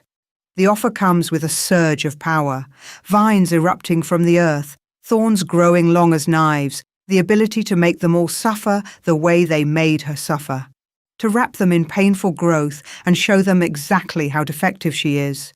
Sarah's hands shake with the want of it, the righteousness of revenge. No, she forces out, I won't use this power for revenge. Even though they deserve it? Even though. Her voice is stronger now. Because I'm not them. I won't become what hurt me. The vision releases her, and she's gasping, on her knees in the circle. The silver candles burn brighter. Another memory rises. The hospital room, her father's last hours. Margot sitting in the corner with her phone. not even pretending to care, while Sarah holds her father's hand and watches him fade. "Promise me," he whispers, voice thin as paper. "Promise you'll survive." "I promise, Dad." "Make them regret underestimating you." Then he's gone, and Sarah is alone with Margot's satisfied smile and the certainty that she just lost the only person who ever truly loved her. "He left you alone," the land says, and there's something almost gentle in its voice now. "He died and left you with wolves who would hurt you. Are you angry with him?" Sarah's throat closes. Because yes? God, yes? She's so angry at her father for dying, for leaving her vulnerable, for not protecting her better, for believing Margot's lies about the vitamins, for not seeing what was happening until it was too late. "I'm angry," she admits, and the words feel like tearing. "I'm so angry at him for leaving, for not being strong enough to stay, for—" She breaks off, sobbing, because admitting anger at her dead father feels like betrayal. "And yet you wear his words like armor," the land observes. "Survive anyway. Make them regret it. You turned his death into fuel, his failure into your strength. This is what guardians do. They take pain and transform it into protection. Not for revenge, not for power, but because someone must stand between the vulnerable and those who would harm them." The vision dissolves, and Sarah is back in the circle, tears streaming down her face, her hand still bleeding onto the earth. "I choose protection," she says clearly. "I choose to be what I needed when I was alone. I choose to make this land a sanctuary for anyone who's been rejected, broken, told they're not enough. That's what I choose." The land roars in response, not with sound, with power. It erupts through her like lightning, burning through every cell, rewriting something fundamental in her blood. Sarah screams, back arching, as the magic takes hold and refuses to let go. She can feel it changing her, roots growing through her veins, flowering in her lungs, wrapping around her bones. The land is claiming her as thoroughly as she's claiming it, and the price is everything human being torn away and rebuilt into something other. She's going to die. She knows it with sudden certainty. The magic is too strong, too old, too much for a body that was poisoned for 8 years and barely survived 6 months alone. "I'm sorry, Dad," she thinks. "I wasn't strong enough after all." Then the bond ignites. Kieran is outside the circle. She can feel him there, held back by the ritual magic, helpless and furious and terrified. But the bond is inside the circle with her, burning gold in the silver fire, and it's feeding her strength that isn't her own. Alpha strength. Kieran's strength, flowing through the connection like a lifeline. "Live," she feels him demand through the bond, not asking, commanding. "Live, Sarah. Don't you dare die on me." She grabs onto that strength like a drowning woman grabs a rope, uses it to anchor herself while the magic tears through her, transforming her, marking her as the land's own. Uses it to hold on to who she is, Sarah Cole, who built paradise from ruins, who talks to raccoons and makes terrible coffee on purpose, who shoots rock salt at alpha kings while the guardian power settles into her bones. The transformation peaks, and Sarah feels something inside her shatter and reform, stronger than before. Then it's over. She collapses onto the earth, gasping, every muscle trembling. The candles have gone out. The moon is rising again, not new anymore, but a thin crescent that provides just enough light to see by. Sarah looks down at her hands and barely recognizes them. Silver veins trace across her skin like the roots of trees, glowing faintly in the darkness. They run up her arms, across her collarbones, probably over her entire body, though she can't see all of it. The marks pulse with the land's heartbeat, and she realizes they're not just marks, they're connections. Physical proof of her bond with every living thing in this sanctuary. She's the guardian. Actually, truly the guardian. And she's alive. "Sarah," Kieran's voice, rough with panic, and then he's in the circle with her, gathering her up like she might disappear. Sarah, look at me. Are you... God, your skin. I'm okay. Her voice is hoarse. I survived. You almost didn't. His hands are shaking as he checks her over, cataloguing injuries she doesn't have, looking for damage that isn't visible. Your heart stopped. I felt it stop through the bond. You were dead for 30 seconds. But I'm not now. She touches his face, and the silver veins glow brighter at the contact. I'm alive. And it's mine, Kieran. The land is mine. No one can take it. He makes a sound halfway between a laugh and a sob, and pulls her against his chest. She can feel his heart hammering, feel his fear bleeding through the bond, even though the danger is past. Don't ever do that again, he says into her hair. I don't think I can. Pretty sure you only get one guardian ritual per lifetime. Good. They stay like that for a long moment, Sarah gathering her strength, and Kieran holding her like she's something precious he almost lost. The garden around them is different now. She can feel it. Lusher, wilder, more alive. The sanctuary recognizing its guardian and responding with joy. We need to get you inside, Kieran finally says. You need food, water, rest. We need to go to town. Sarah pulls back, testing her legs. They hold, barely. I need to file these documents, make it official before Margot tries something else. Sarah, you just nearly died. I need to end this. She looks at him directly, and something in her expression makes him stop arguing. Now, while I'm still riding the adrenaline, before I lose my nerve. Marcus and David appear at the edge of the circle, staring at her with expressions somewhere between awe and fear. Alpha, Marcus says carefully. There's silver. I can see it, Kieran says shortly. David, get the truck. We're going to town. It's 2 a.m. I don't care if it's noon on Sunday. We're going now. They make it to the county clerk's office by 3 a.m. The building is obviously closed, but Kieran does something with his phone, probably calling in favours that come with being Alpha King. And 20 minutes later, a very tired Patricia arrives with keys. This better be important, she mutters, unlocking the door. It is. Sarah hands her the documents, her father's letter, the original purchase records, the guardian designation. I need these filed immediately, tonight, with timestamps proving when they were submitted. Patricia squints at the papers, then at Sarah, then at the silver veins glowing faintly on her skin. You're a sanctuary guardian. Yes. We haven't had one of those in 60 years. Patricia's tired expression shifts to something like respect. My grandmother used to tell stories about the last one, said she could make flowers bloom in winter and heal wounds with a touch. I can barely stand right now, Sarah admits, but I can protect this land, and I need it on record before someone tries to take it. Patricia nods slowly, then starts typing. I'll file everything and put a rush on the processing. By morning this will be official and sealed. No pack can override a guardian claim. It's older law than any territory agreement. Thank you.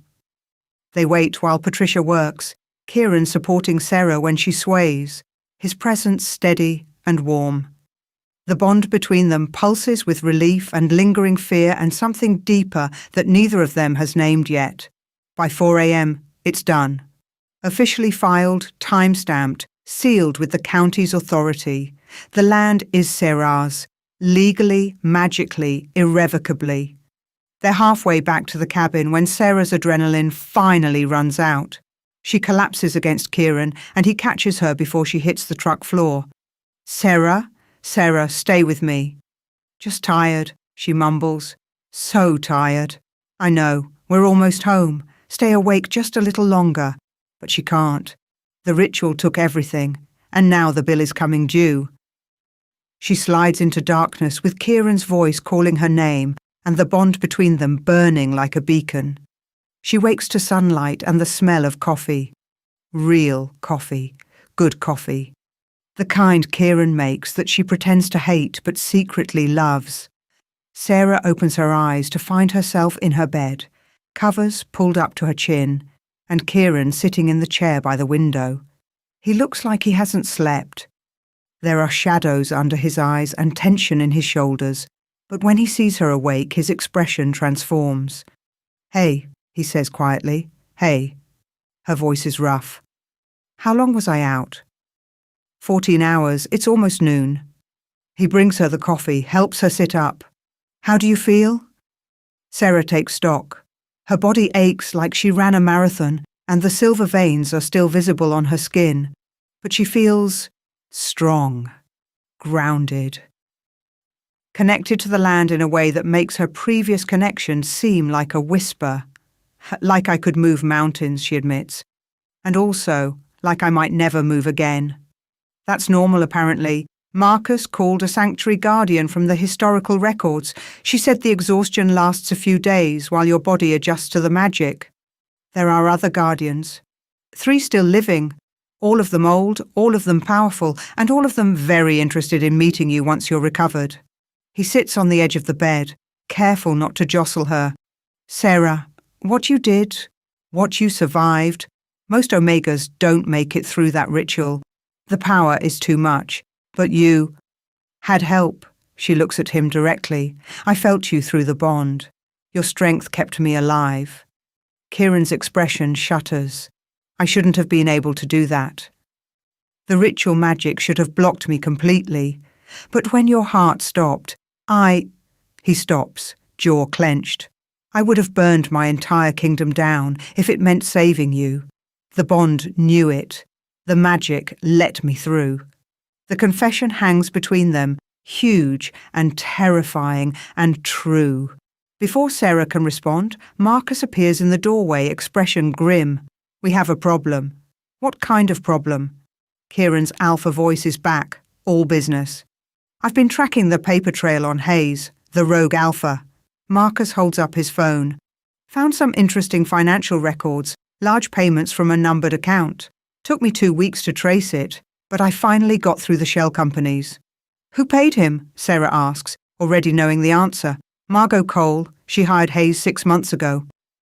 Marcus's expression is deadly.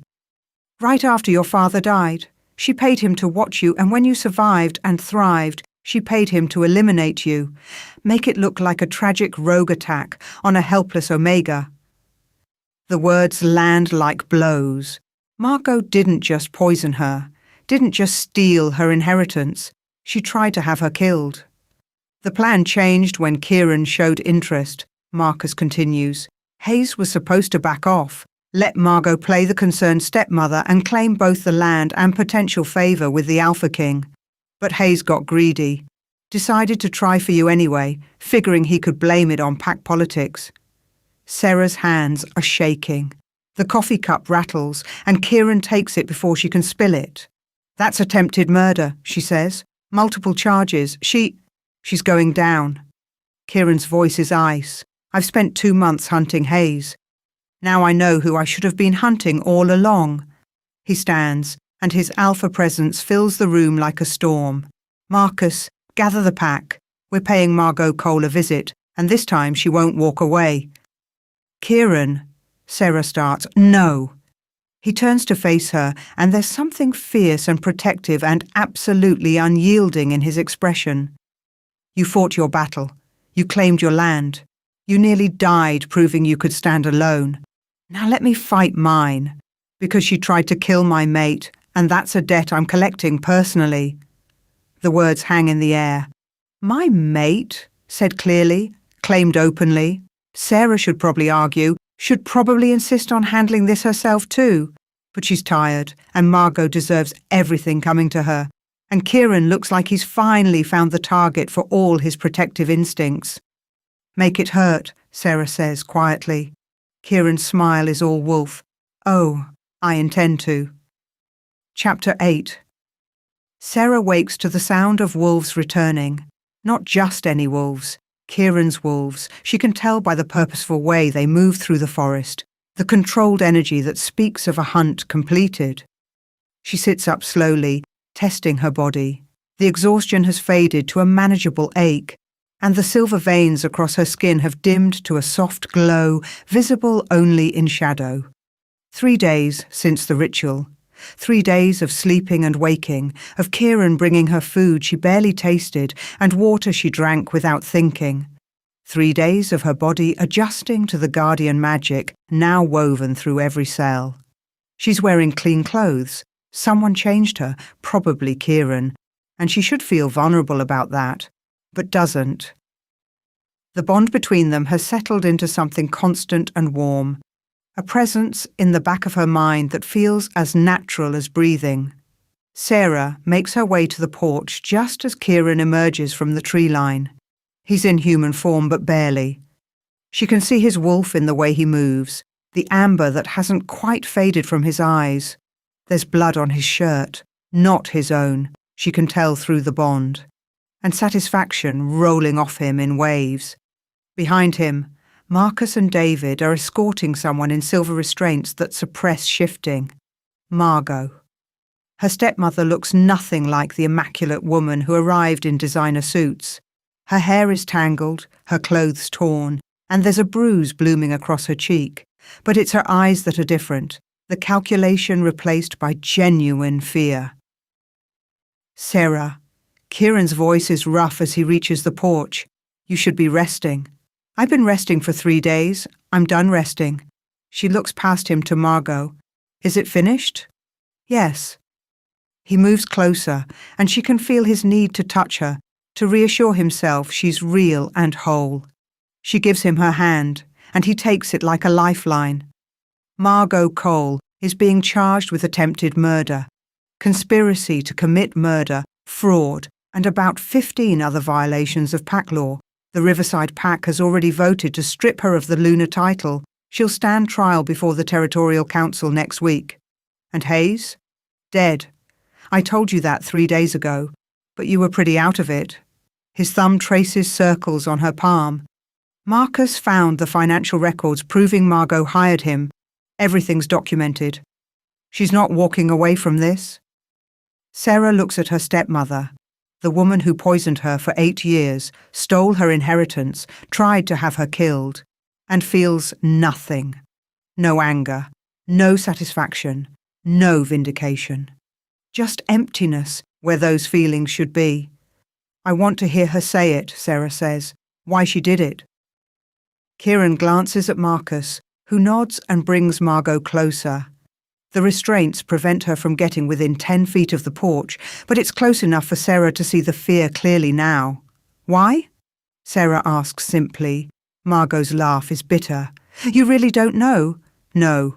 I genuinely don't understand why you spent 8 years poisoning me. Because you were a threat. The words come out harsh. From the moment your father brought you to the pack, I could see it. The way wolves looked at you. The way the land responded when you walked through it. You were 7 years old and already more Omega than I could ever be. Sarah stares. I was a child. You were competition, for resources, for status, for your father's attention. Margot's composure is cracking. I was Luna. I was supposed to be the most important Omega in the pack. But you, defective, scentless, you, commanded more respect just by existing. So I made sure you stayed defective. Made sure you believed you were worthless. Made sure when your father died, no one would fight for you. You stole 8 years from me because you were jealous of a child. I stole 8 years because I was terrified of what you'd become. Margot's voice drops. And I was right to be. Look at you now. Guardian of a sanctuary, mated to the Alpha King. Everything I tried to prevent, you became anyway. The admission should feel like victory. Instead, Sarah just feels tired. I'm not mated to anyone yet, she says quietly, and you're not worth any more of my time. Take her away. Marcus and David lead Margot back into the forest, toward whatever justice awaits her. Sarah watches them go and feels the last piece of her past life dissolve into nothing. How do you feel? Kieran asks. Empty? Is that wrong? No. Closure doesn't always feel like triumph. He's still holding her hand, and she realizes he hasn't let go since he came back. You've been carrying her poison for so long. Now there's just space where it used to be. Space for what? Whatever you want to put there. He turns her to face him, and his expression is open in a way she's never seen before. Raw. Vulnerable. Sarah. We need to talk. Her heart stutters. That sounds ominous. It's not. Or maybe it is. I don't know. He runs his free hand through his hair, frustrated. I'm not good at this, at feelings and conversations that matter. I'm better at giving orders and making strategic decisions. Lucky for you, I'm not one of your pack members. I don't follow orders well. I've noticed. His smile is brief. That's actually what I need to talk about. The bond. Sarah's stomach tightens. Okay, it's real. We both know it's real. I can feel you constantly now. Your emotions, your pain, your presence in the back of my mind, like you've always been there.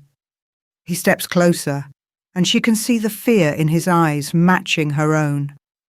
But I don't want you to feel trapped by it. Don't want you to think I'm claiming you just because fate decided we're mates. What do you want then? I want to choose you. The words come out fierce, certain. Not because a bond snapped during a fight, not because my wolf recognized you as mine, but because you're the strongest person I've ever met, and you make terrible coffee on purpose, and you shot rock salt at me without flinching, because you built paradise from ruins, and survived poison and rejection, and still chose protection over revenge. Sarah's throat is tight. Kieran, let me finish, please. He's gripping both her hands now, like she might disappear. I want to choose you every day. Want to learn how you take your coffee, the real way, not the terrible way. Want to help you build this sanctuary into something that protects every rejected wolf who needs it. Want to be your partner, not your alpha. Want you to choose me too, freely, without the bond forcing your hand. And if I don't? The question is soft, testing. Then I stay anyway. His smile is crooked. Maybe in the tent, definitely drinking terrible coffee, but I stay because leaving isn't an option anymore. You changed something fundamental in me, Sarah.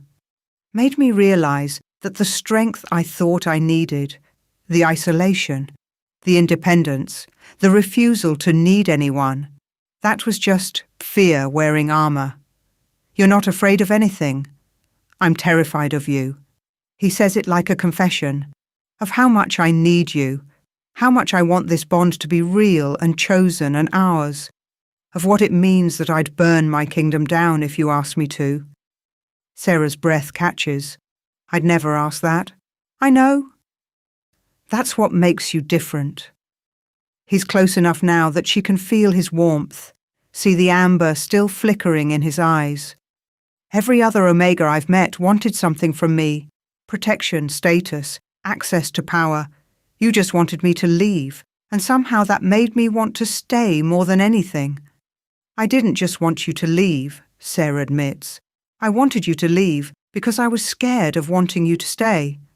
And now?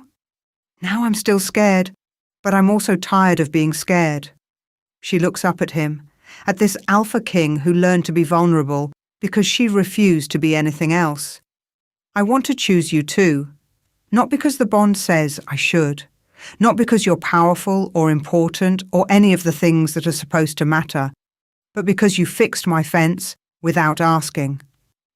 Because you respected my terrible coffee and my boundaries and my need to fight my own battles, because you looked at my paradise and saw it for what it was instead of what it should be. So we choose each other? His voice is careful, hopeful.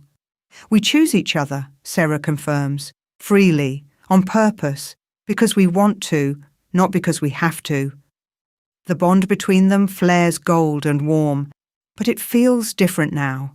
Not demanding, not pulling, just present. A connection they've claimed instead of one that claimed them. Kieran kisses her, soft and careful, like she's something precious. Sarah kisses him back, tasting relief and joy and the beginning of something that's theirs alone. When they break apart, the garden is blooming around them. Roses opening, lavender swaying. Even the tomatoes seem to be growing as they watch. The land responding to its guardian's happiness. So, what now? Kieran asks. Now we build. Sarah looks at her cabin, her sanctuary, the space her father dreamed of and she fought for. This land is meant to be a refuge for rejected omegas, for wolves who don't fit, for anyone who needs a place to belong. I want to make it real, actually real. Not just my home, but a sanctuary that protects. Then we'll make it real. He says it like a promise. I'll help however you need. Resources, protection, legal standing, whatever it takes. What about your kingdom? You can't just abandon the Northern Territories. I'm not abandoning anything. I'm expanding my understanding of what leadership means. Kieran looks around the clearing and she can see him planning already. I'll divide my time. Weeks here, weeks there. Marcus can handle the day-to-day territory management. That's what betas are for. And honestly, the pack could use some practice functioning without me hovering over every decision. You're going to drive yourself crazy trying to be in two places at once. Probably, but I'd drive myself crazier trying to stay away from you. He pulls her close, and she lets herself lean into his warmth. We'll figure it out. Together. Together. The word feels revolutionary. The sanctuary grows faster than Sarah expected. Within a month, word spreads through the territories about the guardian Omega who survived poison and rejection and created a refuge for the unwanted.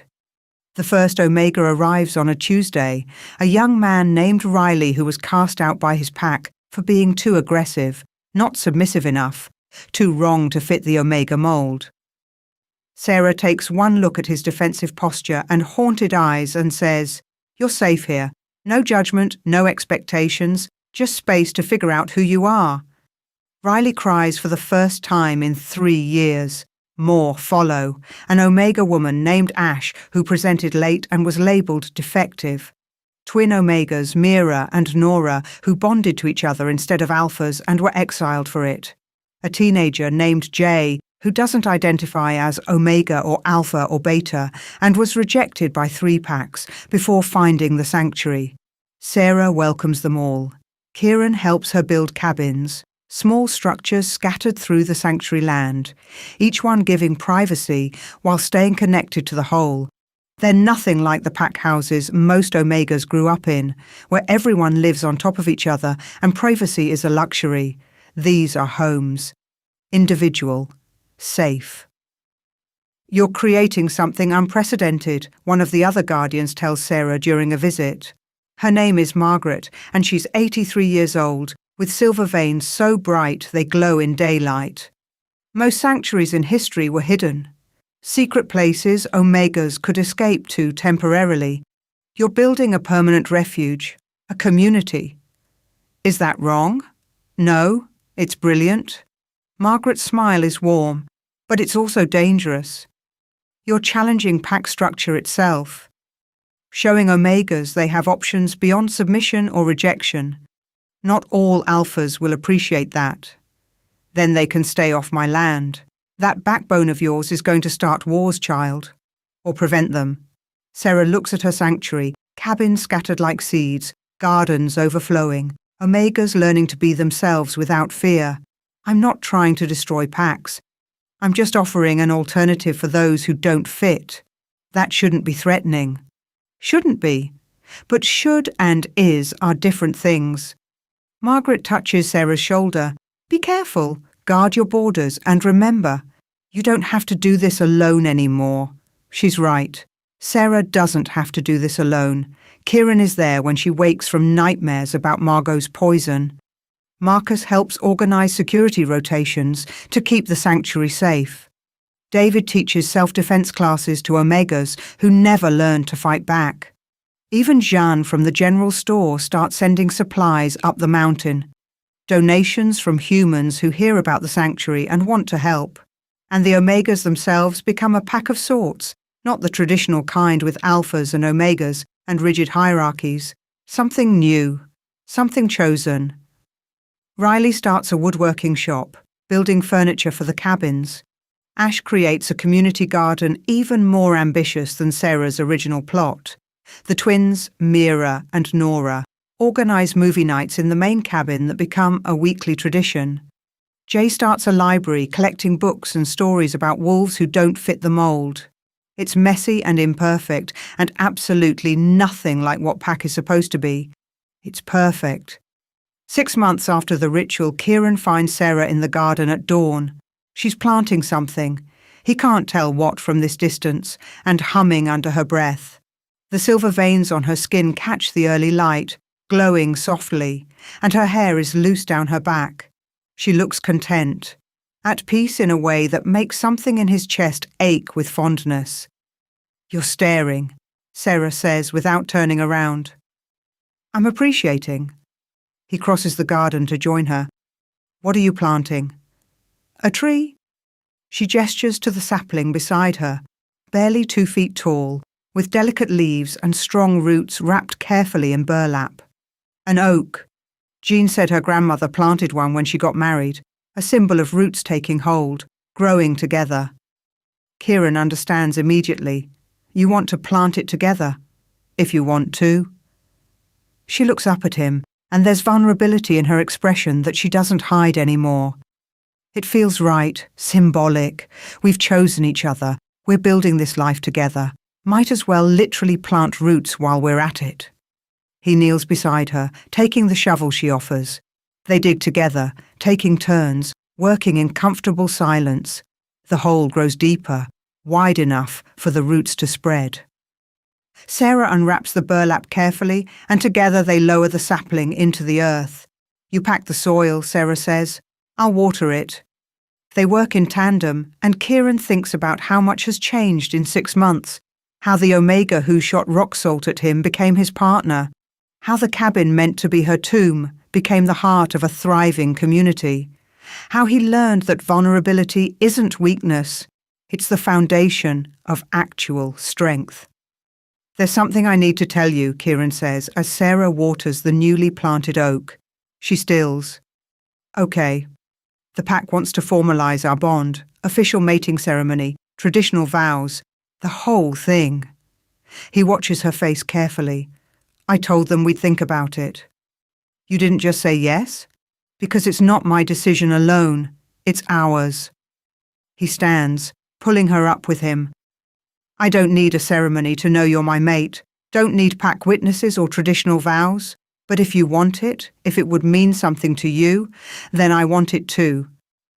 Sarah is quiet for a long moment, looking at the oak tree they just planted. "My father used to say that the best relationships are the ones you choose every day, not the ones you commit to once and then coast on." Smart man. He was. She turns to face Kieran fully. "I don't need a ceremony either, don't need pack approval or formal vows, but I wouldn't mind celebrating, having everyone we love in one place, marking this moment. Not because we need validation, but because we want to share it. So we do it our way. Kieran's already planning. Here, in the sanctuary, with your Omegas and my pack and anyone else who matters. Nothing traditional about it except the parts we choose to keep. And terrible coffee? Obviously, can't have a proper ceremony without terrible coffee." Sarah laughs, bright and free, and the sound makes everything worthwhile. Every fear he conquered, every wall he tore down, every vulnerable moment that terrified him. This, her laugh, her happiness, their chosen life. This is worth everything. The ceremony happens 6 weeks later on the summer solstice. They hold it in the garden, naturally. The oak tree they planted together has already grown 3 feet, impossibly fast, like everything else in the sanctuary. Sarah wears a simple white dress with silver embroidery that matches her guardian marks. Kieran wears formal pack regalia that Marcus insisted on, though he draws the line at the ceremonial crown.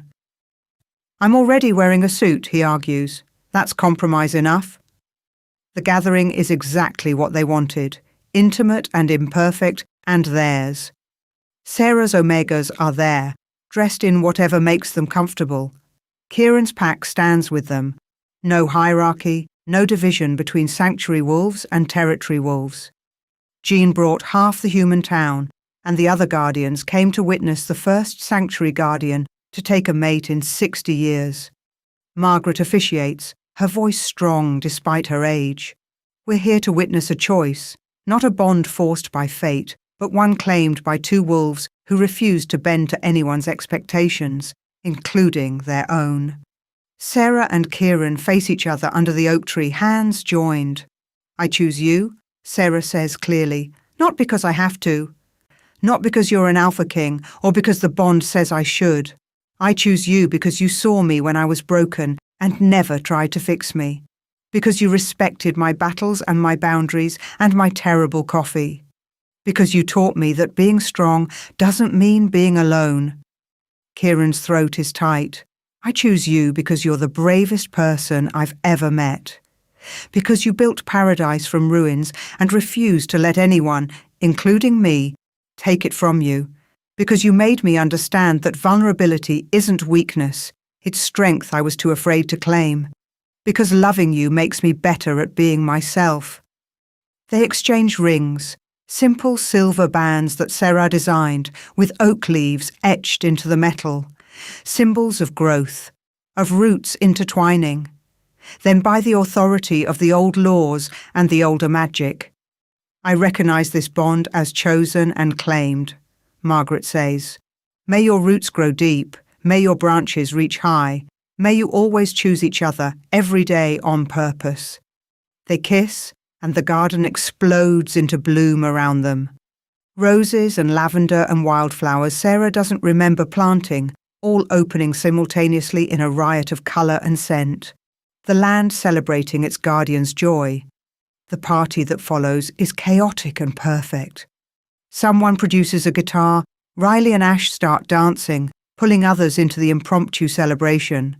The twins sneak champagne to Jay, who's technically too young but pretends to drink it while actually pouring it into a plant. Marcus gives a speech that's both touching and embarrassing. David demonstrates his terrible singing voice. Kieran watches it all from the porch steps. Sarah tucked against his side and feels something settle in his chest. Peace, contentment, the bone-deep certainty that this is where he belongs. No regrets? Sarah asks quietly. Not even one. He kisses the top of her head. You? I regret nothing, except maybe inviting so many people who now expect to be fed. We have an entire sanctuary full of Omegas who cook better than both of us combined. I think we'll manage. Speaking of managing, your pack messaged earlier. There's a border dispute that needs your attention. Kieran groans. Can it wait until tomorrow? Probably not, but you could handle it remotely tonight, then head to the territories in the morning. Sarah looks up at him. I'm not expecting you to be here every second. The sanctuary will survive a few days without you. I know. But I don't want to leave on our mating night. Then don't. Handle the urgent stuff remotely, ignore the rest until tomorrow, and stay here. She stands, pulling him up with her. We have the rest of our lives to figure out the balance. Tonight, just be here. With me. With our weird, imperfect pack. He lets her lead him back to the celebration, to the Omegas and wolves who've become their family.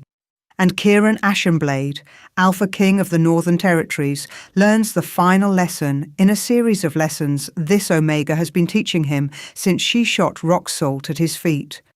True strength isn't domination. It's partnership. It's choosing love over fear. It's building something together that neither could create alone. It's planting an oak tree and watching it grow. That night, after the celebration winds down and the guests drift to their cabins, Sarah and Kieran sit in the garden under the stars. The oak tree they planted rises between them, already growing strong, its roots spreading deep into the sanctuary's sacred earth. My father would have liked you, Sarah says softly. He would have appreciated how you helped me survive anyway. He would have been proud of you. Kieran takes her hand, threading their fingers together. Of everything you built, everything you became. We became. She corrects him gently. I'm not alone anymore, and neither are you. No, neither of us is alone. They sit there as the moon rises, two wolves who learn that the strongest bonds are the ones you choose, on purpose, every single day. The rejected Omega and the isolated Alpha building paradise from ruins. Proving that sometimes the greatest strength is admitting you don't have to stand alone. The oak tree grows between them, roots intertwining, reaching deep into earth that chose them both. And in the morning, the work continues. The sanctuary grows. Wolves arrive who need refuge, and Sarah welcomes them home. Kieran divides his time, learning to lead from a distance, trusting his pack to function without him hovering over every decision. It's not perfect. There are arguments and challenges and days when the balance feels impossible. But they chose this. Choose it again every morning. And that makes all the difference. The end. Thank you for listening to this story. Like, share and subscribe for more.